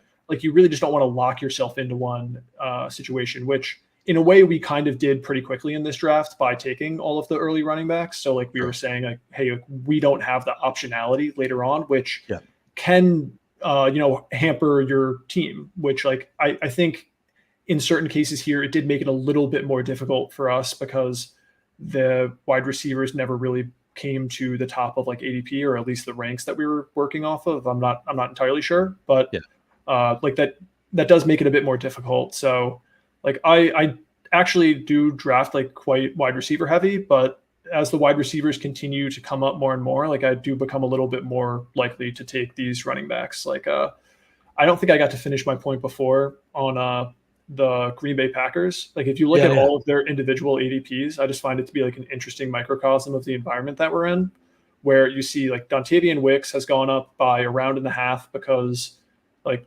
streamers have decided that he's the coolest guy ever. And then somehow Romeo Dobbs has gone up by half a round, which makes no sense to me because I feel like all at the same time they're talking about Wicks, they're talking about how Romeo Dobbs is terrible.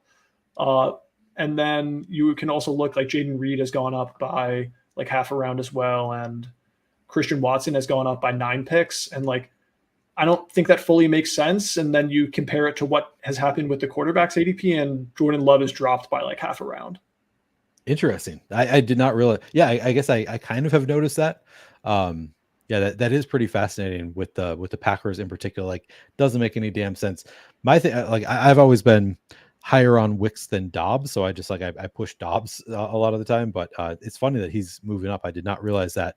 I think it's just like we've had a lot of people pushing different things. Like I read something that came out. I forget who it was, but somebody posted a big bullish tweet thread on Jaden Reed, how he's like the one guy who has like, he has the draft capital, he's shown his efficiency in the NFL, like, you know, he is he's the only one who has all these factors, he's the wide receiver one.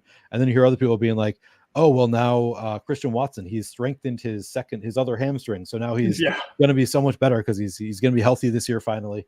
And then of course there are the guys like me, every streamer in the world being like, oh, Dontavian Wicks, he is going to be the guy. He's so good, yada yada. I don't think I've heard anybody really make a really strong pro Dobbs argument.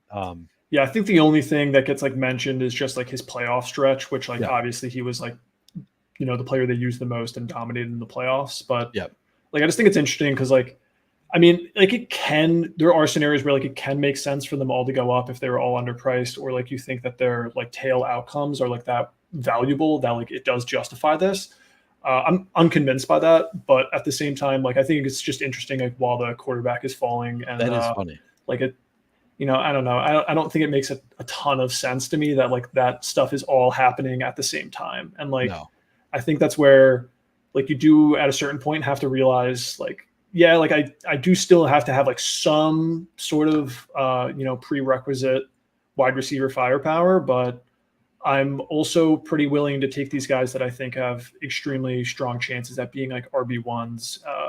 Like taking someone who puts up like 15 points per game in the 3rd round might not be great for a running back, but if you get that guy in the 7th round or something now, like that's a much different sort of like function that you're working within. Right.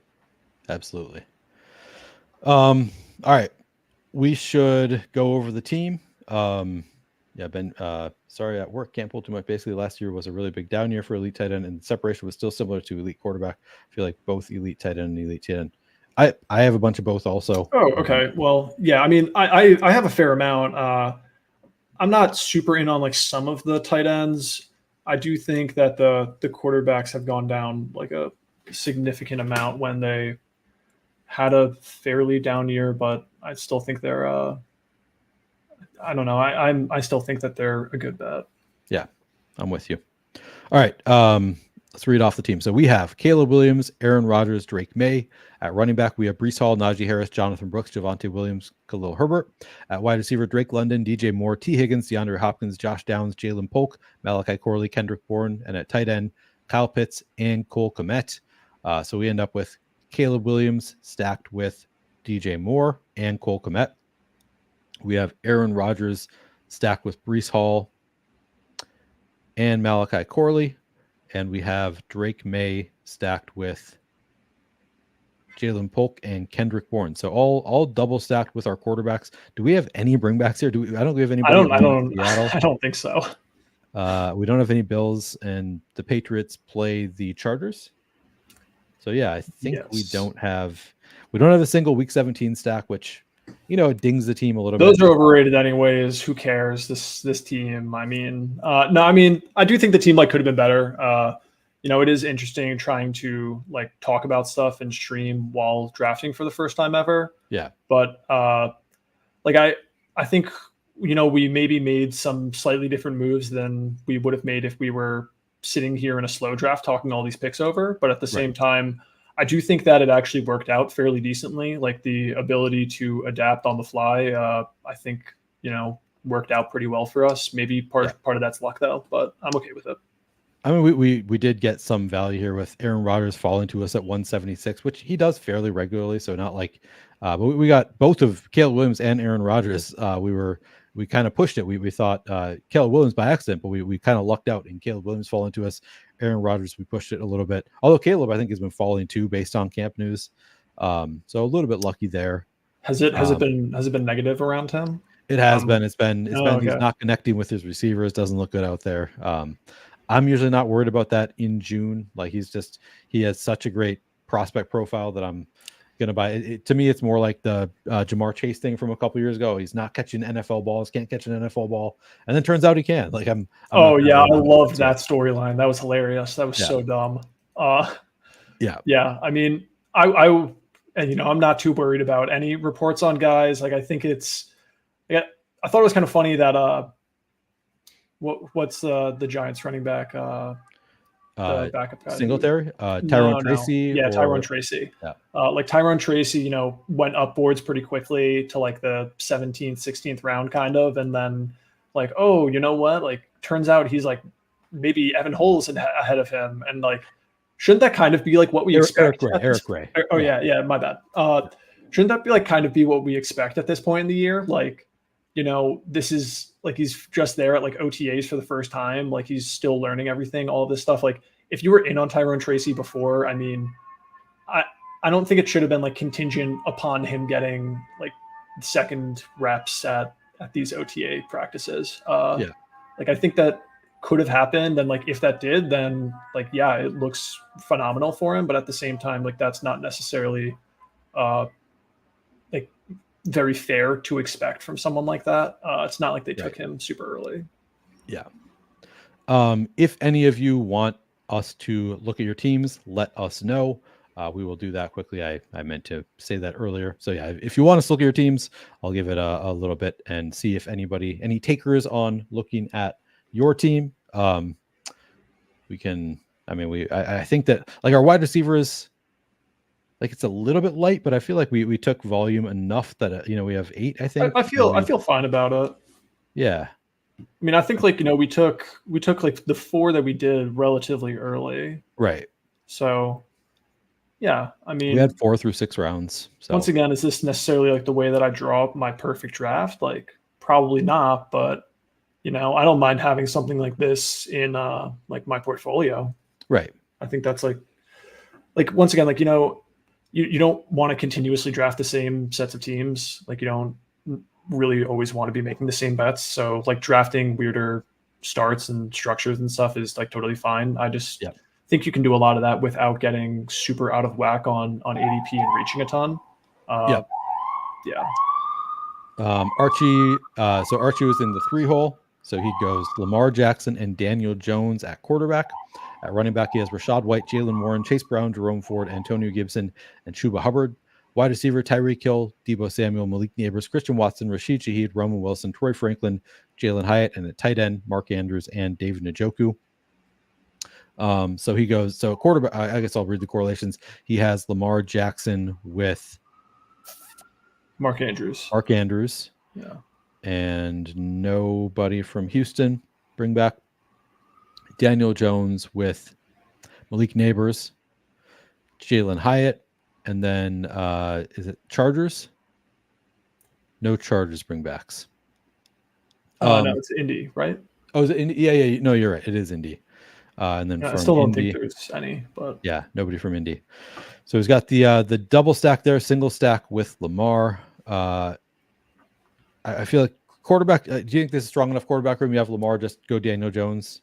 I mean, I do think like one of the concerns about like I'll talk out of both sides of my mouth. Like if you are at all worried about the odds of Daniel Jones being sat, like it could happen in week 14. Like that's late enough in the season that I do think there's at least like some concern.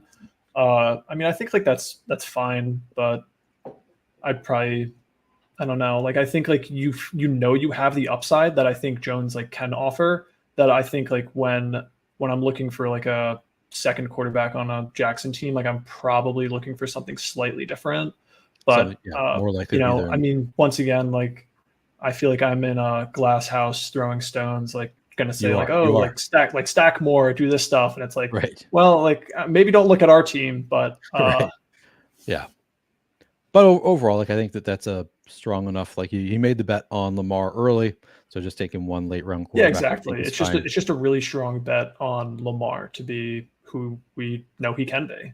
Yeah. Running backs look good to me. Like I think this is a pretty solid running back room. Any disagreement there?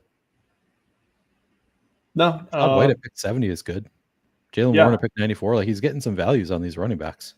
Yeah, I like all of that. I don't know. I don't have super hard takes on these guys. Like I'll mix any of these guys in. I think Rashad White's kind of gotten a little bit of undue hate. Like taking him at pick 70, I think is fine. I did think it was wild the first day of the big board where he was like the end of the second, beginning of like the third round pick. Is that right? But I missed that. Oh man. I think there was a period at least. I remember a couple of drafts. I didn't do that many though, so I could just have seen like a rogue drafter take that. But yeah, like is it a worry that Bucky Irving came in? Sure. Do I think that his ADP should have gone down this far? Like, I don't know. I think it's a reasonable bet. Like he's somewhat similar to Joe Mixon, but obviously he's not as good of an offense. So like I do like Joe Mixon more. And also what I've been hearing about Bucky Irving is that he's not good in pass protection, which is like, oh, well, if he's not going to take that passing down work from Rashad White, then not a huge concern for me. I mean, like you mentioned with Warren, like that is the down that is like, those are the touches that are the most valuable other than goal line touches. Right. So, okay. Yeah, that's wild. So yeah, like it's definitely like, those are the kinds of backs that you want to be targeting. Yeah. So yeah, I think I had something else to say, but I forgot it. I like this team actually quite a bit. He does the double elite tight end thing. So are you opposed to this? I don't think that's like, I think that's meaningfully different. Like probably wouldn't do it. As opposed to do I think it's more acceptable? Yeah, sure. Okay. Like, wait, go ahead. What do you mean? Me saying that you dislike the elite tight end thing? You're pushing back on that?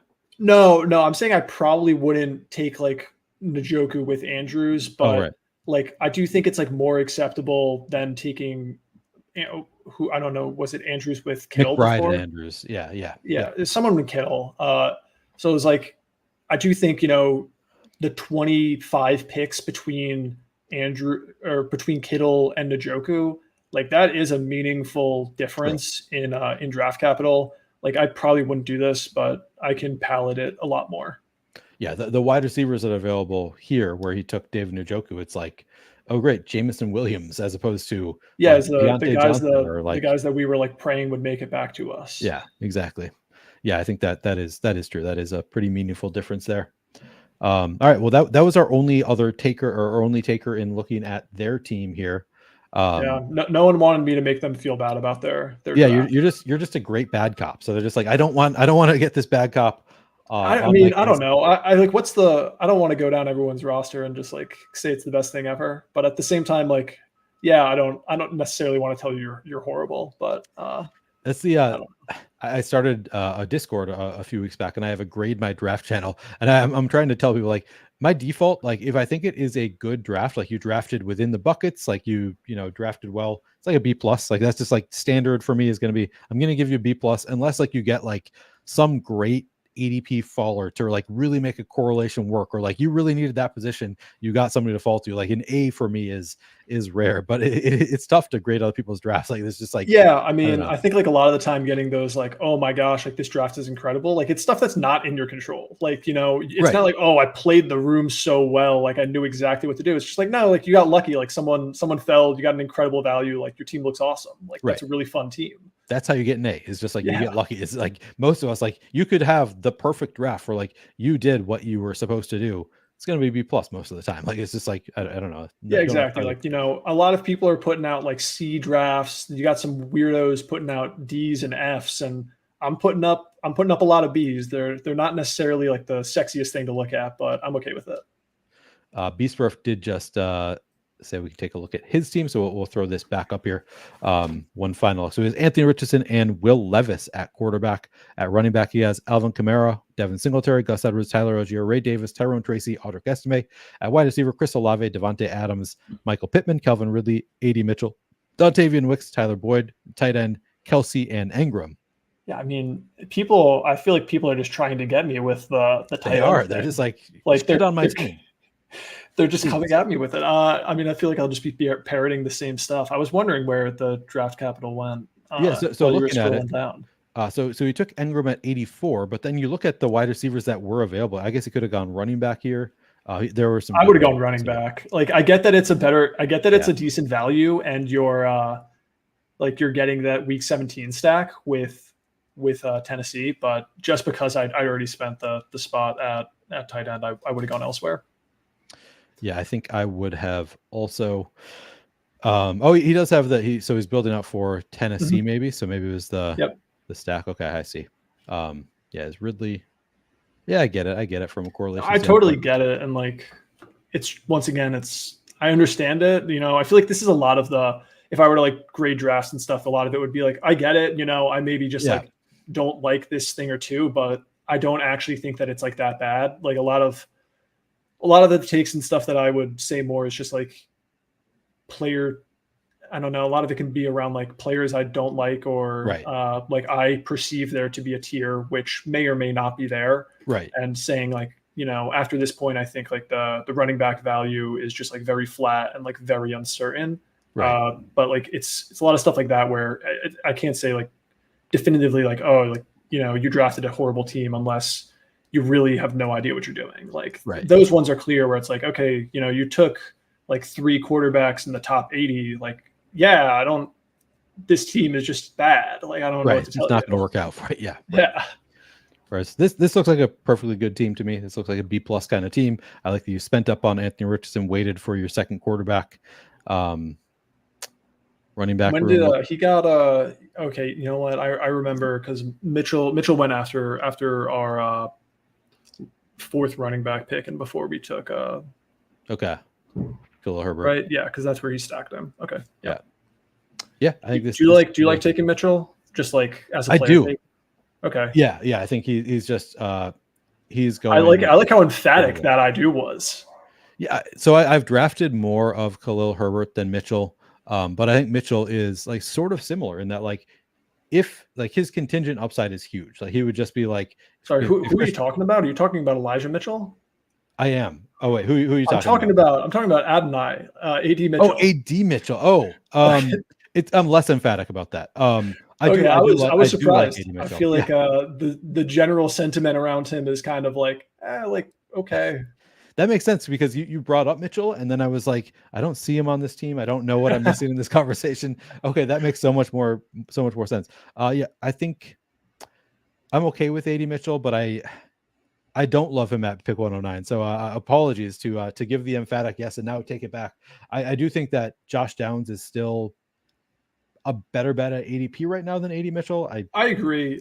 You can't always be sure you're going to get him though. I feel like fine taking AD on an indie team, and I actually think that Pittman is like a totally reasonable bet at ADP, especially when you do get to stack him. Yeah. Well, I particularly, it's just like whenever I take Pittman, I just want to stack him immediately. But I don't think he's like that horrible of a pick. I take some. He's not my favorite pick. I do take some Pittman. I prefer typically other players. Totally fair. I think like with receivers moving up, I might end up around even on him, and a large part of that is also I like the price for Anthony Richardson. Yeah, I also do like the price for Anthony Richardson, so I definitely get that. A lot of Saquon Barkley disagreements going on in chat now. I don't know that we're gonna get into the Saquon Barkley. I actually do need to get going because I need to eat dinner and prepare for my really went as far into your night as I possibly could. I really appreciate you coming on the stream. This is a lot of fun. Really enjoyed having the stream, even with the technical difficulties early on. We get to nearly 3 hours as a result. I thought this was a lot of fun. Neil, thank you very much for coming on. Where can people find you? So people can find me on Twitter at FeelNarly. It's my name. You just flip the first letter of both names. And I probably should have mentioned this in the beginning when my mic and everything didn't work, but I'm starting to write articles for 4for4. So I'll be coming out with a few articles coming up soon. It'll be a couple basic stuff, like just an intro to best ball, an article on BBM and like strategy around that. And then I will soon get into an article that I've sort of talked or mentioned to Neil a number of times about bye weeks and like the importance of the schedule. So I'll be trying to pump that stuff out pretty quickly. It's a lot of things that I've been working on or like have in the hopper for a little while. So I should be able to get that out there, but I think it'll be fun to do that. And then I don't know, we'll see if I, embark on other endeavors or start doing more stuff like this. I do have a fun time. So thank you for having me on. I always enjoy when someone reaches out, and but I think it always ends up being like even more fun than I kind of imagined, which I already enjoy just hanging out, talking spreadsheets with some nerds. So that's my idea of a good night. Well, then you'll have to come back on because I love talking some spreadsheets with some nerds. And when we already had people in chat saying that they can't wait for your update on your the bye week thing. That it was earlier. It's not, you can't see it on the screen now, but earlier when we brought it up. Don't worry, I haven't. Like I said before, sorry for interrupting. Like I said before, like I haven't looked at chat because my computer melted down before. Right. So you can say that chat said anything, and I'll just take you at your word. Yeah, they said that I am the handsomer Neil. That's what they're saying right now. But I believe it. I believe it. I think chat was rolling. Chat really enjoyed having you on as much as I did. You will have to come back on soon. I'd love to have you back on. And I look forward to your articles at 4for4 and potentially elsewhere or other appearances. But mostly look forward to having you back on for another best ball stream at some point. All right. Thank you very much. Go follow him at FeelNarly. It's also, I put it in the link in the description of this video. So you can go click that, go find him on Twitter there. Look out for Neil's work across the interwebs. Thank you, Neil, for hanging out. Thank you all for hanging out and drafting with us over the past 3 hours. It was a lot of fun. Catch me on the UFL stream at Fantasy Points in a couple hours. Otherwise, catch you next week right here. Thanks, guys. Later. Bye.